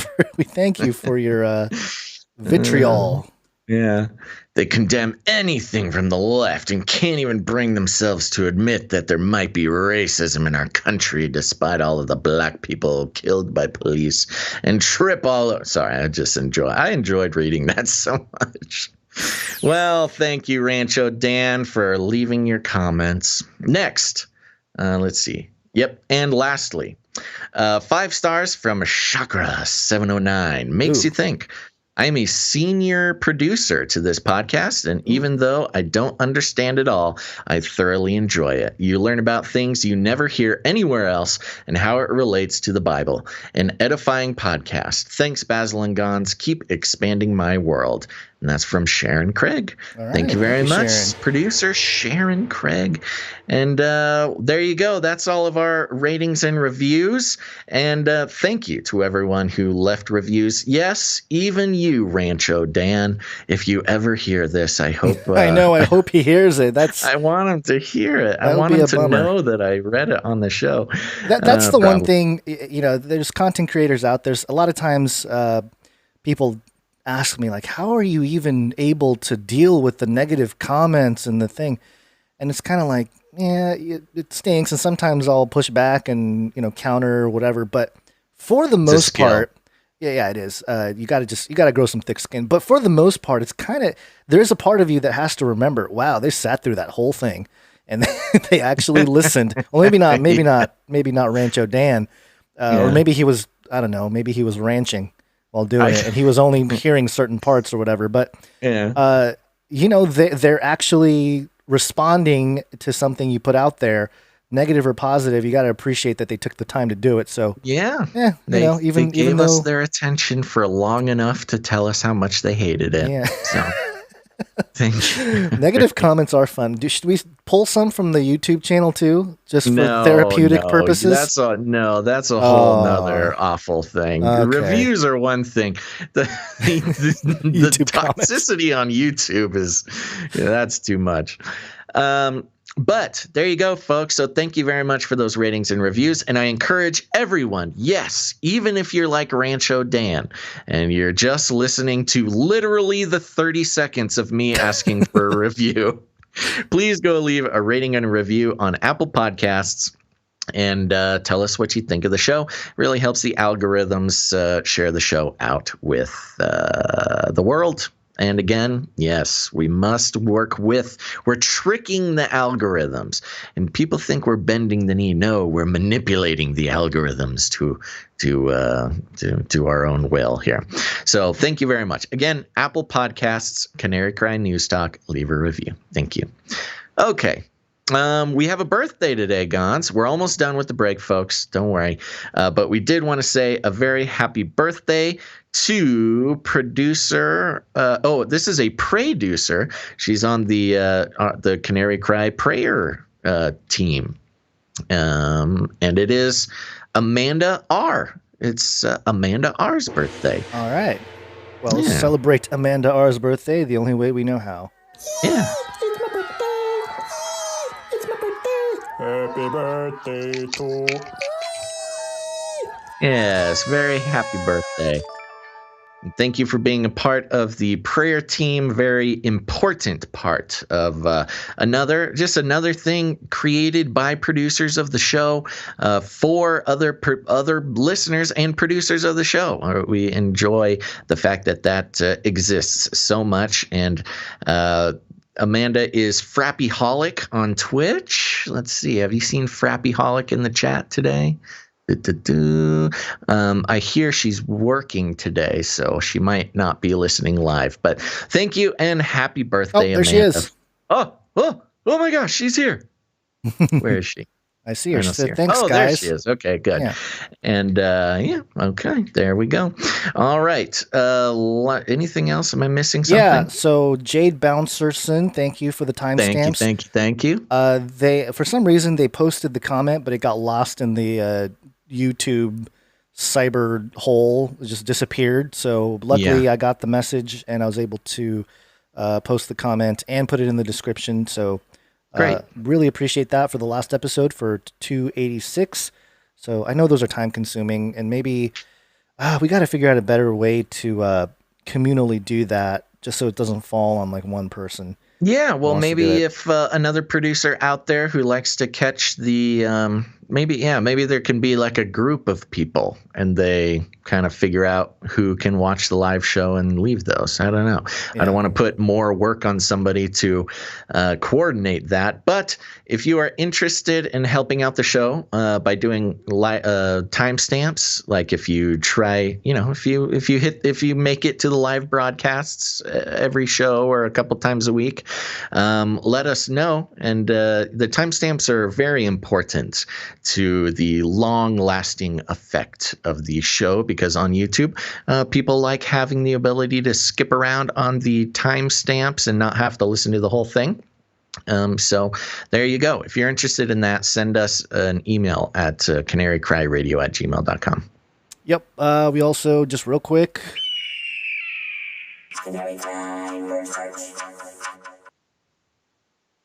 Yep. Canary Cry merch birch. Oh, sorry. I was reading something. Canary Cry merch birch. That is our producer-created, producer-run merch place. If you want any Canary Cry merch, Canary Cry merch birch is the place to go. All costs are, or everything is sold at cost to keep it cheap for the Canarians there. But you do have the option to tip the artist, tip the webmaster, and you can also tip Gonz and I. But please consider tipping the artist and the webmaster, especially for putting so much hard work into making that merch available. And also, we got a message from producer Isaac about the Canary Cry calendar. He says, as of right now, I only have 10 left in stock. The only way that I will be able to get more is to do another print run. And at this point with calendars, I don't want to have a lot of obsolete inventory left over. They will be on a first come, first serve basis. So if somebody has one sitting in their cart planning to check out later, order ASAP. So there you go, folks. There's only a few of the Canary Cry calendars left. So if you want them, go get them now. Gonz, producer Isaac said he sent mine to you, so you'll have to send that to me. Perfect. Okay, there you go. Go get your Canary Cry calendar and head over to canarycrymerchbirch.com. And real quick, just want to mention the Connect offline meetup, or I guess it's online. It's not offline. Zoom, yeah. Zoom. Ciara is doing her, she's organizing the Zoom call, 11 a.m. to 3 p.m. Pacific time on Saturday. That's tomorrow, the 16th, I think. Mm-hmm. And again, does that have her email on it? It does. CiaraLauren93 at gmail.com. Yeah, let's just say it out loud for the podcast listeners. Yeah, the listeners, it's CiaraLauren93 at gmail.com. CiaraLauren93 at gmail.com. And again, this will be posted as well in the show notes area, canarycrynewstalk.com. So go check it out, and you'll see the flyer here. Yep, go do it and be there. And Gonz and I try our best to pop in every once in a while to those meetups. Yeah, what date? What is the date? Is this the 20th? I thought it was tomorrow. Oh, it doesn't have a date. Be able to try to pop in there tomorrow. Third Saturday. Oh, third Saturday. So it would be next week? I think she mentioned it. Anyways, we'll figure it out. Okay. So there you go. You can meet other Canarians and chat, and it's a good time. Very good. All right. Is it time to wake up? Yep. Yes, it's wake up time. Hey, yo, wake up. And we are doing some vaccine updates. Vaccine. A pandemic special. Yeah, so first, CNBC.com, Moderna CEO says the world will have to live with COVID forever. Oh no, that's not a great thing for somebody who made a vaccine to say about it. No, see, you need a sick population to keep vaxing them. You're supposed to make it go away. Why are you saying it's going to be here forever? Well, I made a video about the problem with Moderna here. They've been around for over, I think, about 10 years now, maybe longer. What is it, 2021? Yeah, about 10 years. The COVID-19 vaccine is their first product to go to actual production, get past all the FDA stuff. Yeah. And this guy, Stephen Bancel, who's the CEO of Moderna, he is not a scientist. Just keep that in mind. Not a scientist. Mm-hmm. Says here, CEO of COVID-19 vaccine maker Moderna warned Wednesday that the coronavirus that has brought world economies to a standstill and overwhelmed hospitals will be around, quote, forever. Oh, no. Public health officials and infectious disease experts have said there is a high likelihood that COVID-19 will become an endemic disease, meaning it will become present in communities at all times, though likely at lower levels than it is now. Moderna CEO Stephen Bancel appeared to agree Wednesday that COVID-19 will become endemic, saying SARS-CoV-2 is not going away. We are going to live with this virus, we think, forever. He said during a panel discussion at the J.P. Morgan Healthcare Conference. J.P. Morgan. Well, whatever. Anyway, that's there's no point to dig not deeper. Much else to say there, except for not really a big surprise. I mean, there's a lot of diseases that we live with all the time.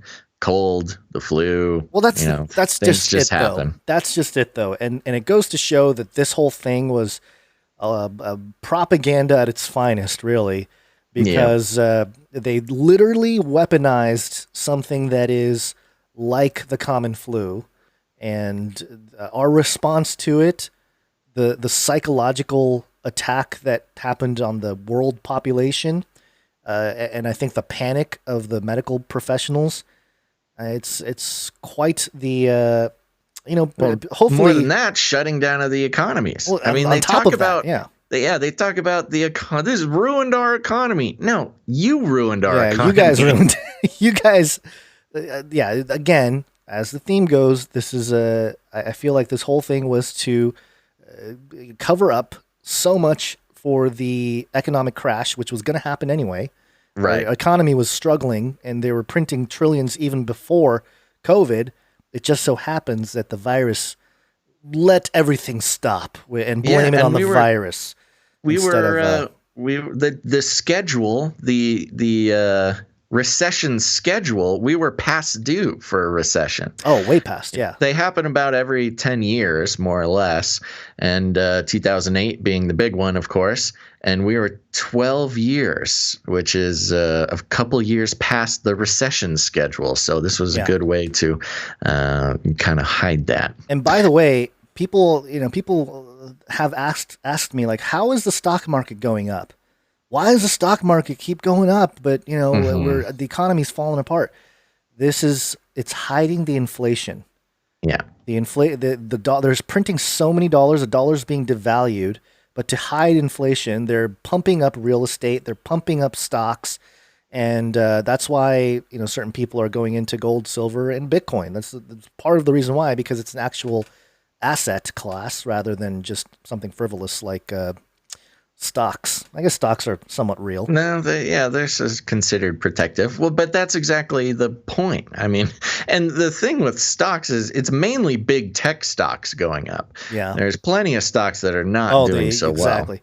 And, I haven't gone on my Newsom rant. I've been saving it. It's been brewing, Basil. Newsom rant. Are you going to do that today? Or no, I won't. I won't go into it fully, but there is a petition to get him out of office, which I think it's got over 1 million signatures at this point. Yeah, it's over half the way there, I heard. Oh, yeah, it's pretty close.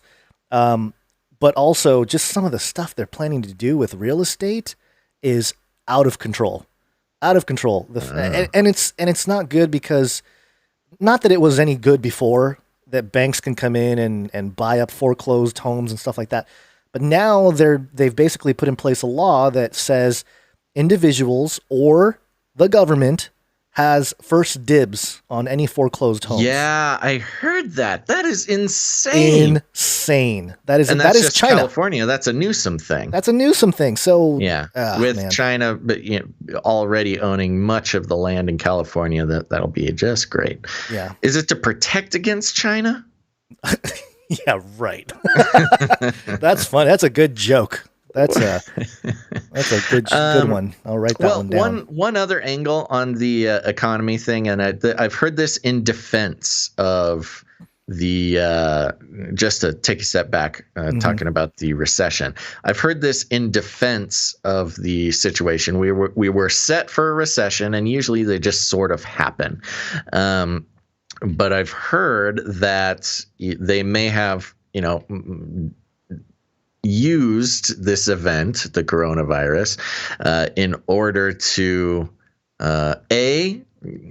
I don't know if cover up is the right word that we used earlier, but what it did was create almost a new economy where they transferred where the regular economy, there's lots of restaurants and events and entertainment and things like that. Whereas instead of everything being deflated because of just the normal cycles, with a big event like this, they were able to, again, have an excuse to shut down large portions of the economy while inflating other portions of the economy, like big tech, Zoom, Amazon, delivery services, streaming services, things like that. You mean they planned a great reset? Is that what you're saying? Oh, you got me. You got me. Yeah, exactly. Okay, moving on. Where is it here? Oh gosh, where are we? Here we are. Okay, this is coming from New York Times, and it says here, Microsoft, Oracle, and Salesforce join a push for digital vaccination credentials. Just a little update here on your vaccine ID. Airlines, workplaces, and sports stadiums may soon require people to show their coronavirus vaccination status on their smartphones before they can enter. A coalition of leading technology companies, health organizations, and nonprofit groups, including Microsoft, Oracle, Salesforce, Cerner, Epic Systems, the MITRE Corporation, and the Mayo Clinic, announced on Thursday morning that they were developing technology standards to enable consumers to obtain and share their immunization records through health passport apps. For some period of time, most of us are going to have to demonstrate either negative COVID-19 testing or an up-to-date vaccination status to go about the normal routines of our lives. And that's the key right there that they don't necessarily mention, because you'll see up top, they're talking about sports stadiums and airlines. They do mention workplaces, but you need this. You're going to need this demonstration, as they call it. You need to demonstrate just to go about your normal routines. This is not special things like concerts and yada, yada. This is just to get back to normal, the new normal, as they like to say. Project blah, blah, blah, blah, blah. That will happen, Dr. Perkins added. Quote, whether it's getting on an airplane and going to a different country, whether it's going to work, to school, to the grocery store, to live concerts or sporting events, vaccine passport apps could fill a significant need for airlines, employers, and other businesses. Notice how they keep hammering the airlines thing. In the United States, the federal government has developed paper cards that remind people who receive coronavirus vaccinations of their vaccine manufacturer, batch number, and date of inoculation. But there is no federal system that consumers can use to get easy access to their immunization records online and establish their vaccination status for work or travel.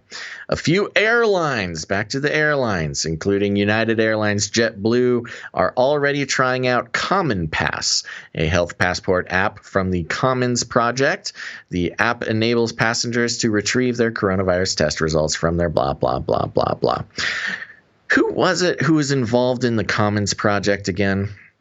We did a whole segment on the Commons Project. Yeah. Let me look at this. I don't remember. But Microsoft, Oracle, not surprising here that they're leading the charge here with all this stuff. And, this was expected. It's funny because at the beginning of the whole scandemic last year, people were like, oh, they're just going to make it so you can't travel and, you're going to have a vaccine passport and blah, blah, blah. And people were like, that's crazy. You QAnon pushing crazy rat wing. And now it's just headlines on New York Times. Yeah. Just another thing that the conspiracy theorists were right about. Yeah. Called it. Scanning the Commons Project, trying to figure out who was that was involved. like a UK. Wasn't it a UK thing or was it American? No, there was somebody involved that it was like, yeah, of course. Was it the people that do the scans at the airport? Oh, that was Clear. No, I think they're a competitor to Clear. Okay. Well, there's a few of them out there. Yeah. Anyway, that's okay. I'll scan here. You can take the next story. Okay. Let's see. This next one, I alluded to it earlier. This is from Axios.com. Why COVID demands genetic surveillance. Genetic surveillance. Oh, okay. Seemingly Hold more. On. Sorry. Let's pause for a second. Yeah. So included in this is Matt Anestis, a BlackRock guy. We've got Kamal Umakrane, a United Nations guy.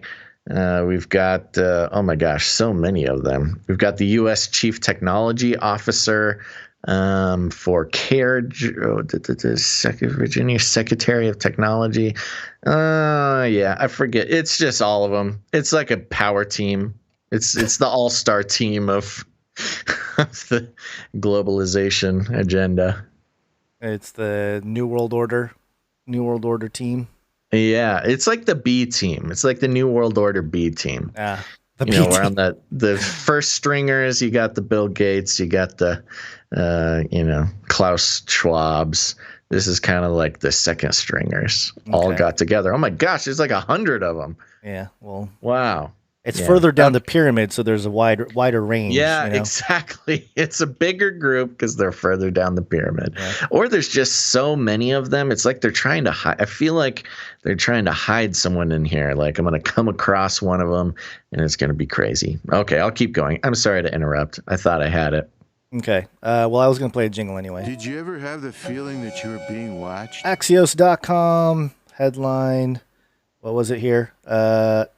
Why COVID demands genetic surveillance. A seemingly more transmissible coronavirus variant is threatening the world and exposing the U.S.'s lackluster genetic surveillance. Ooh. Why it matters. A beefed-up program to sequence the genomes of infectious diseases, disease pathogens, infections, could help the U.S. identify dangerous new coronavirus variants and get the jump on pathogens that could ignite the pandemics of the future. You get the point. They want genetic surveillance. Genetic surveillance of coronavirus variants in the U.S. lags well behind dozens of other countries. Yada, yada, yada. And it's just how horrible the U.S. is. Be smart. The bottleneck here isn't scientific. Genetic sequence has gotten faster and cheaper. It has, hey? This is better, bigger, tastier. And every state in the U.S. has the technical capacity to decode viral genomes. Rather, the U.S. lacks the kind of unified national genetic surveillance program adopted by the U.K., which in the spring invested 20 million francs, it's about $27 million, pounds, to launch a scientific consortium that standardized the sequencing and reporting of coronavirus variants. That's another thing, we talk about globalism and the New World Order. And this has been the perfect tool to really bring it about because standardization of having like a worldwide standard to count deaths or whatever it is, it just came to the forefront, in the scientific dictatorship. And it's just like the perfect excuse to standardize everything. But yeah, while the CDC in May brought together dozens of labs in an effort to accelerate sequencing, current efforts are typically passive, reactive, uncoordinated, and underfunded. I mean, maybe because it's not that big of an issue, and maybe because we don't want genetic surveillance of all of the population. Yeah, what does that mean, do you think? What does that look like? Well, how do you even genetically surveil? they want to have like a fuller picture of the virus itself, which tells me that they don't. Right? Well, which we know they don't. We know they don't. And then secondly, to obviously have a genetic, surveillance upon all human beings, so that we must we won't get the coronavirus. It's killing so many of us. Is this given a cheek swab every time you go to work? No, it's opening your mouth at a hole in a wall and having a robot arm come through and swab you as you say, better be careful. There's going to be somebody taking that clip, and it's not going to turn out good. I have video footage. Yes, the COVID robot. It's the Flippy. It's the Flippy that you. Robot. It's the Flippy that you rejected today. Yes, because we've done the COVID test robot twice now. I know, but you don't need to do another one. Not the ones that do it through a wall. Okay, you're right. You're right. We have not done the COVID testing Flippy that does it through a wall, a hole in a wall. Here's another story from Newsweek. Do you want to take this one real quick? I don't want to spend too much time on it because it's something that we suspected. Newsweek. Where are we? COVID lockdowns may have no clear benefit versus other voluntary measures, international study shows. So why are we locking down? What was the point of locking down? Well, we've read this story recently, so I think we can just skip this one. We read it? When the studies started coming out that the lockdowns don't do anything. Yeah. Yeah. Well, there you go. Bigger study. Okay, I'll zoom through. A study evaluating COVID-19 responses around the world found that mandatory lockdown orders early in the pandemic may not provide significantly more benefits to slowing the spread of the disease than other voluntary measures, such as social distancing or travel reduction. The peer-reviewed study was published in the European Journal of Clinical Investigation on January 5th and analyzed coronavirus case growth in 10 countries in early 2020. The study compared cases in England, France, Germany, Iran, Italy, Netherlands, Spain, and the U.S. Interesting how Iran is just kind of thrown in there. All countries, it's all Europe and U.S. and then Iran. All countries that implemented mandatory lockdown orders and business closures to South Korea and Sweden, which instituted less severe voluntary responses. It aimed to analyze the effect that less restrictive or more restrictive measures had on changing individual behavior and curbing the transmission of the virus. The researchers used a mathematical model to compare countries that did and did not enact more restrictive lockdown orders, then determined there was, quote, no clear significant beneficial effect of more restrictive measures on case growth in any country. Quote, we do not question the role of all public health interventions or of coordinated communications about the epidemic, they call it here, but we fail to find an additional benefit of stay-at-home orders and business closures, the research said. However, the researchers also acknowledged that the study had limitations and noted that cross-country comparisons are difficult since nations may have different rules, cultures, and relationships between their government and citizenry. The study was conducted by researchers affiliated with Stanford University and was co-authored by Jay Bhattacharya. Okay, one more time. We're Bhattacharya.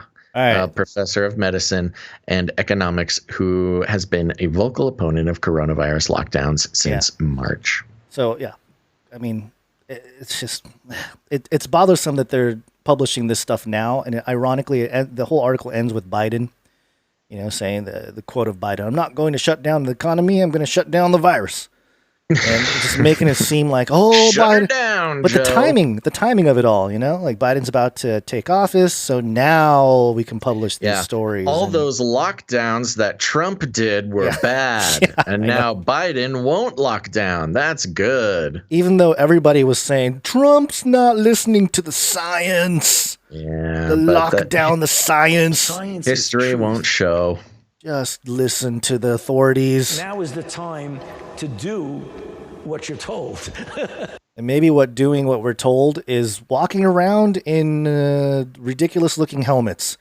SanFranciscoGate.com, Magary. I tested the darndest PPE of all time, the rich guy COVID helmet.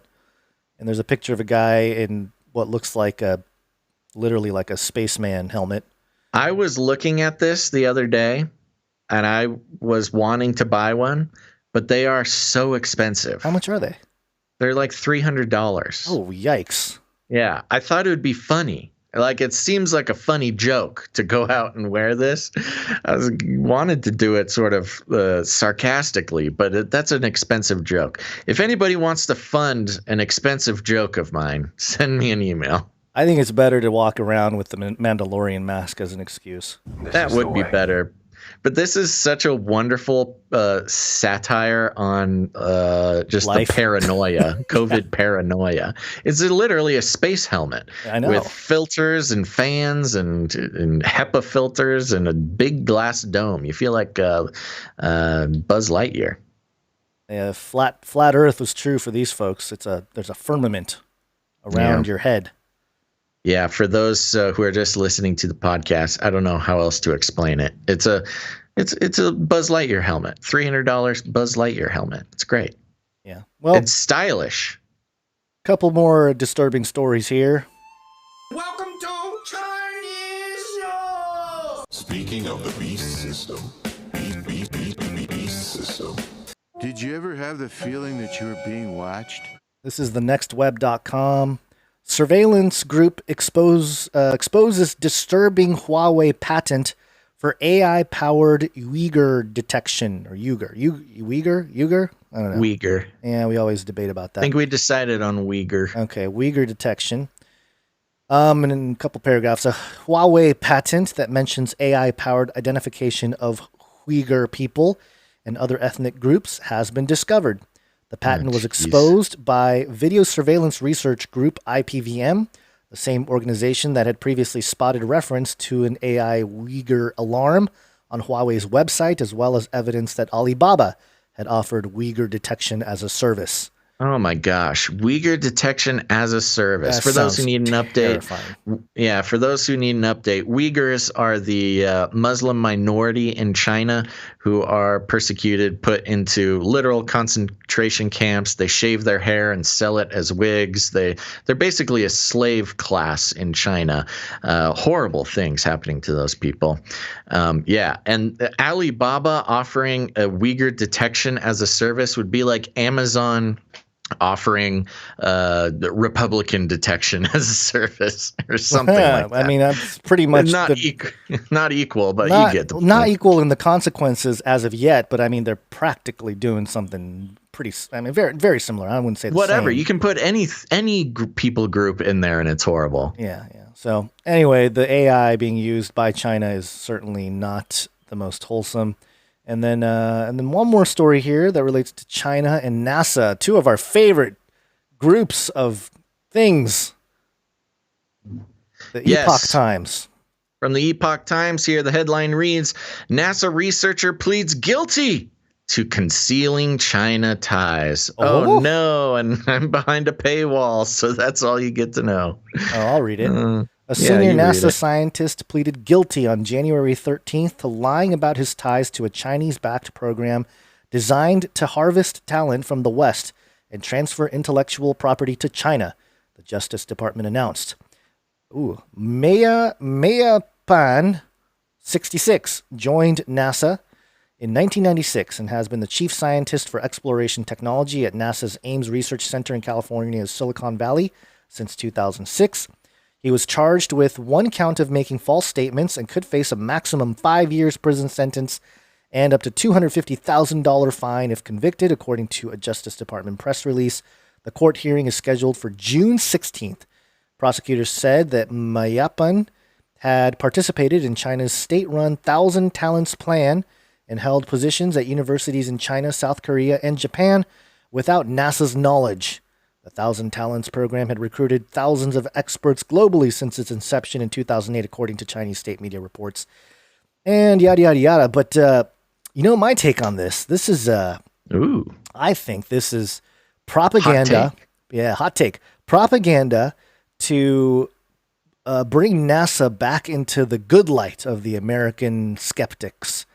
Because we have a greater threat What's the greater threat? Just NASA lying about the moon landing, or the Chinese Communist Party taking over all of our smartest people, a brain drain to China? So you think they're hiding their own sins by pointing fingers at China? I think this has been the plan, and because obviously the China thing is horrible. We don't. That's not to say we agree with China on anything, especially the CCP more specifically.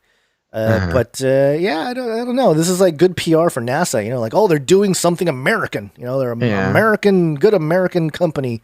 Well, for an organization that was originally staffed by Nazis. That was my other point. Is that this is this is almost like the chickens coming home to roost for the Project Paperclip, where the United States took all of the smartest Nazi scientists and brought them over to start NASA. So this is kind of like the same kind of tactic now being played upon the Americans. Well, there you go, folks. No surprises here. Nope. And altogether, they're hiding the firmament from the public, right? This is not what the narrative is. That's one of the theories, yes. Yeah. All right, sounds good. Well, did we do it? I think we did it, yep. We did it. All right, everybody. Thanks for listening to this episode of Canary Cry News Talk. We will be back on Monday, which is the 18th of January. That's right, January 18th, sometime between noon and 3 p.m. Pacific Standard Time. Make sure to turn on notifications. If you haven't done it yet, hit the like button over there on YouTube. Like, subscribe, bell button, all. Like, subscribe, bell button, all. Like, subscribe, bell button, all. All right, there you go. And like I mentioned before, go ahead and make sure to leave ratings and reviews on Apple Podcasts for Canary Cry News Talk. I'll be reading more reviews next Friday, so make them good, folks.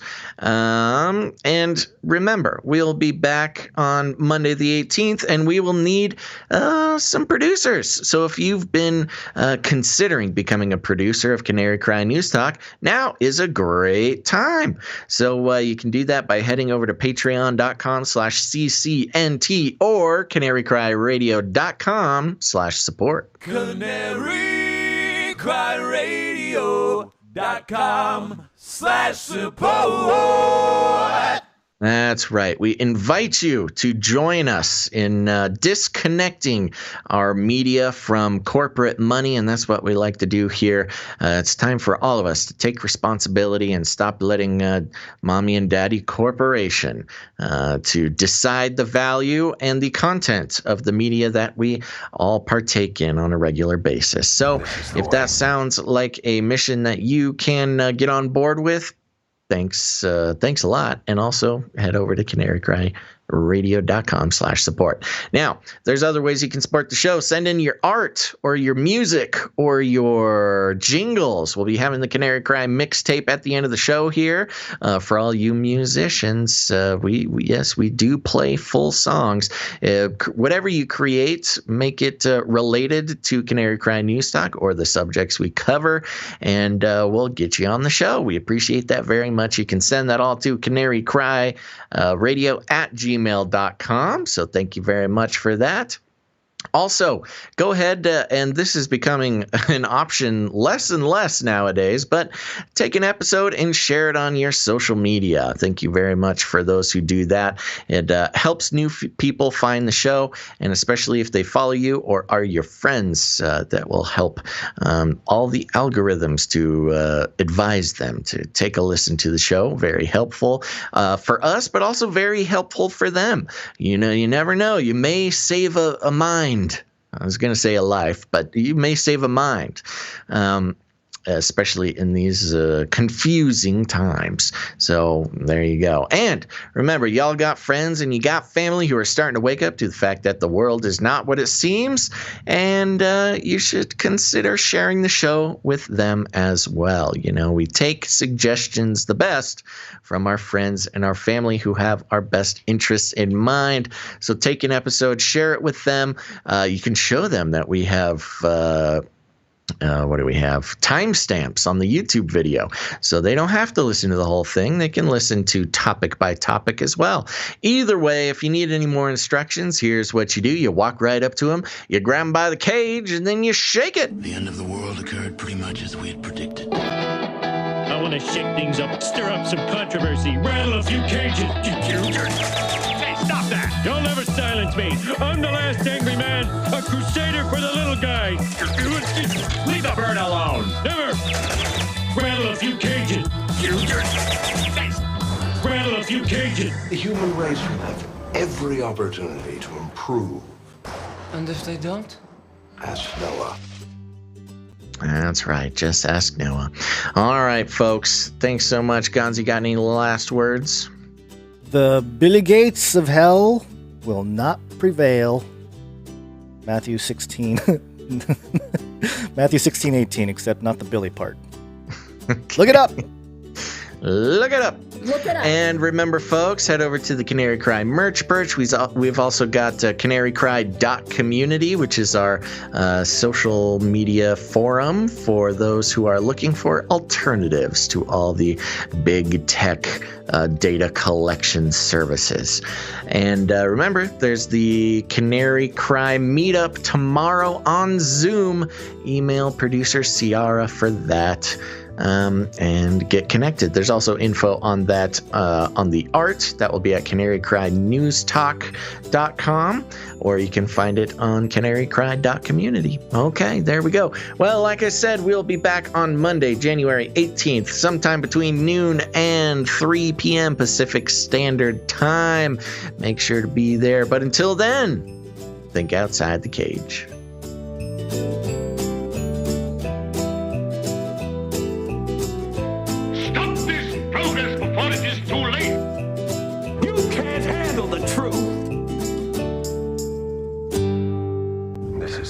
Remember, reality is an illusion. The universe is a hologram. Buy gold. Buy! I want to shake things up, shake things up. I want to shake things up, shake things up. Leave the bird alone. I want to stir up some controversy. I want to rattle a few cages. I want to rattle a few cages. I'm the last angry man. You'll never silence me. I'm the last angry man. I'm the last angry man. You'll never silence me. I'm the last angry man. A crusader for the little guy. Little guy. Little guy. Well, we'll see about that. Whatever, Illuminati.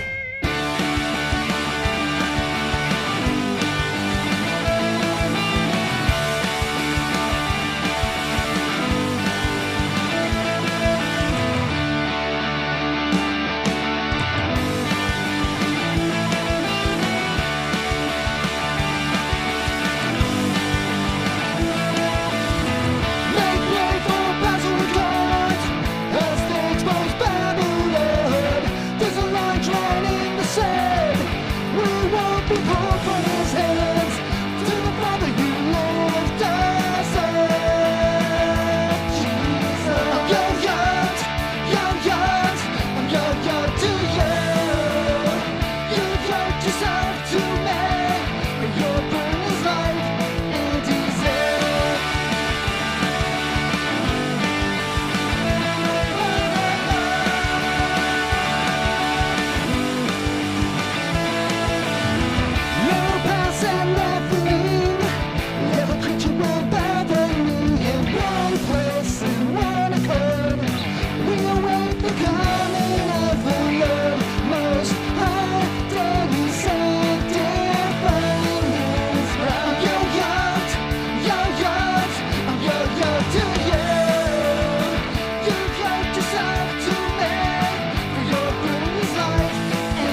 That's where I started.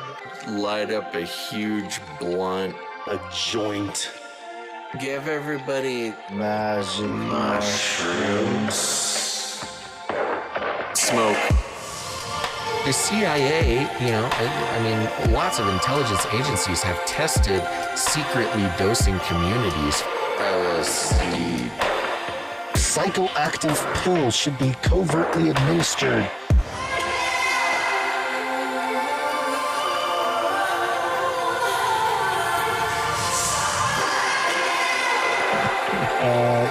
Just put me on some, I don't know. You shot in the butt, fluoride, oxytocin, get a chemical hug. I did dabble, some of that robot crack. I know what it's like. It's a lethal recipe for disaster. You need help. If you're a pharmacist, you need to repent. All right, weird. Poly. It's Latin for many. Tick.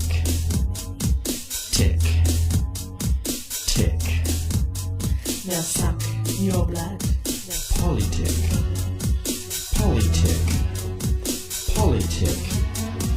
Many bloodsuckers. Politician. Politicians are politics. Don't let them drain you all away.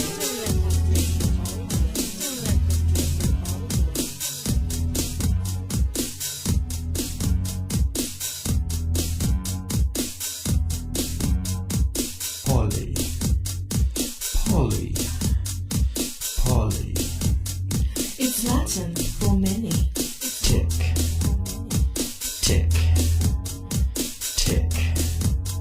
They'll suck your blood. Politic.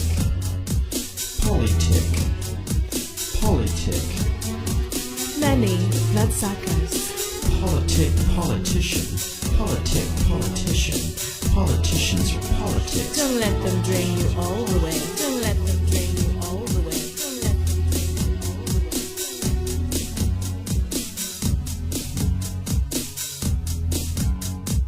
Left wing.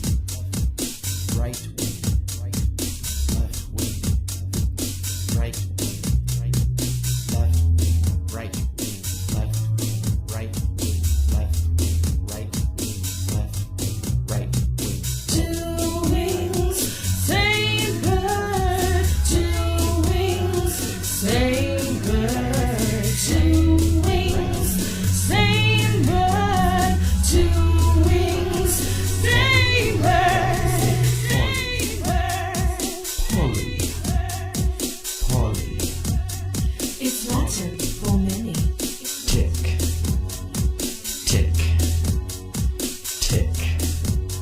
They'll suck your blood. Politic. Many bloodsuckers. Politician. Politicians are politics. Don't let them drain you all the way. Don't let them drain you all the way. Don't let them drain you all the way. Don't let them drain you all the way. Don't let them drain you all the way.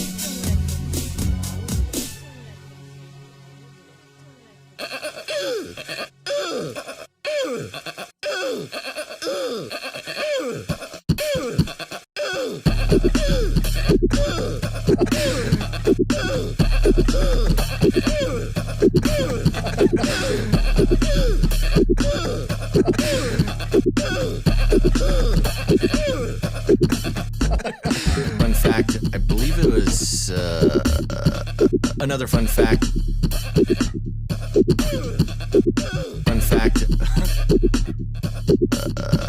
Another fun fact.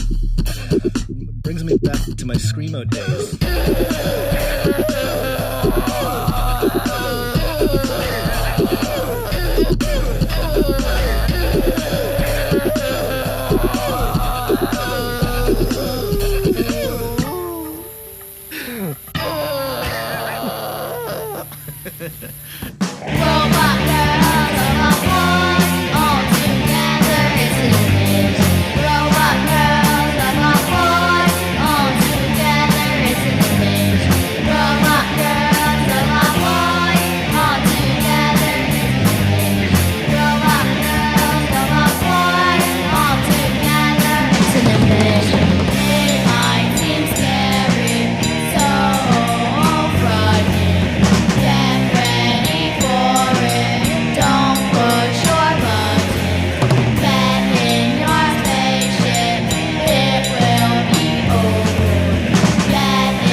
Don't even get me started on bidets, man.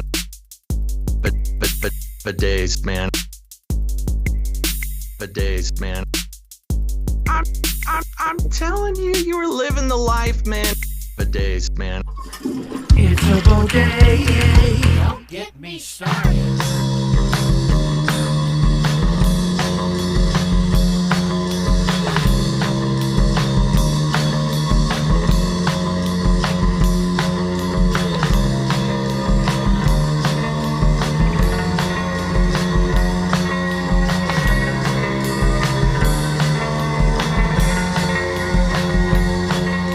There's nothing to watch on my color TV. None of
In the future, humans will be confined in a people's zoo. People, I'll keep you safe and warm in my people's zoo. I'll keep you safe and warm now in my people's zoo. You and you in my people's zoo. I'll keep the cameras on.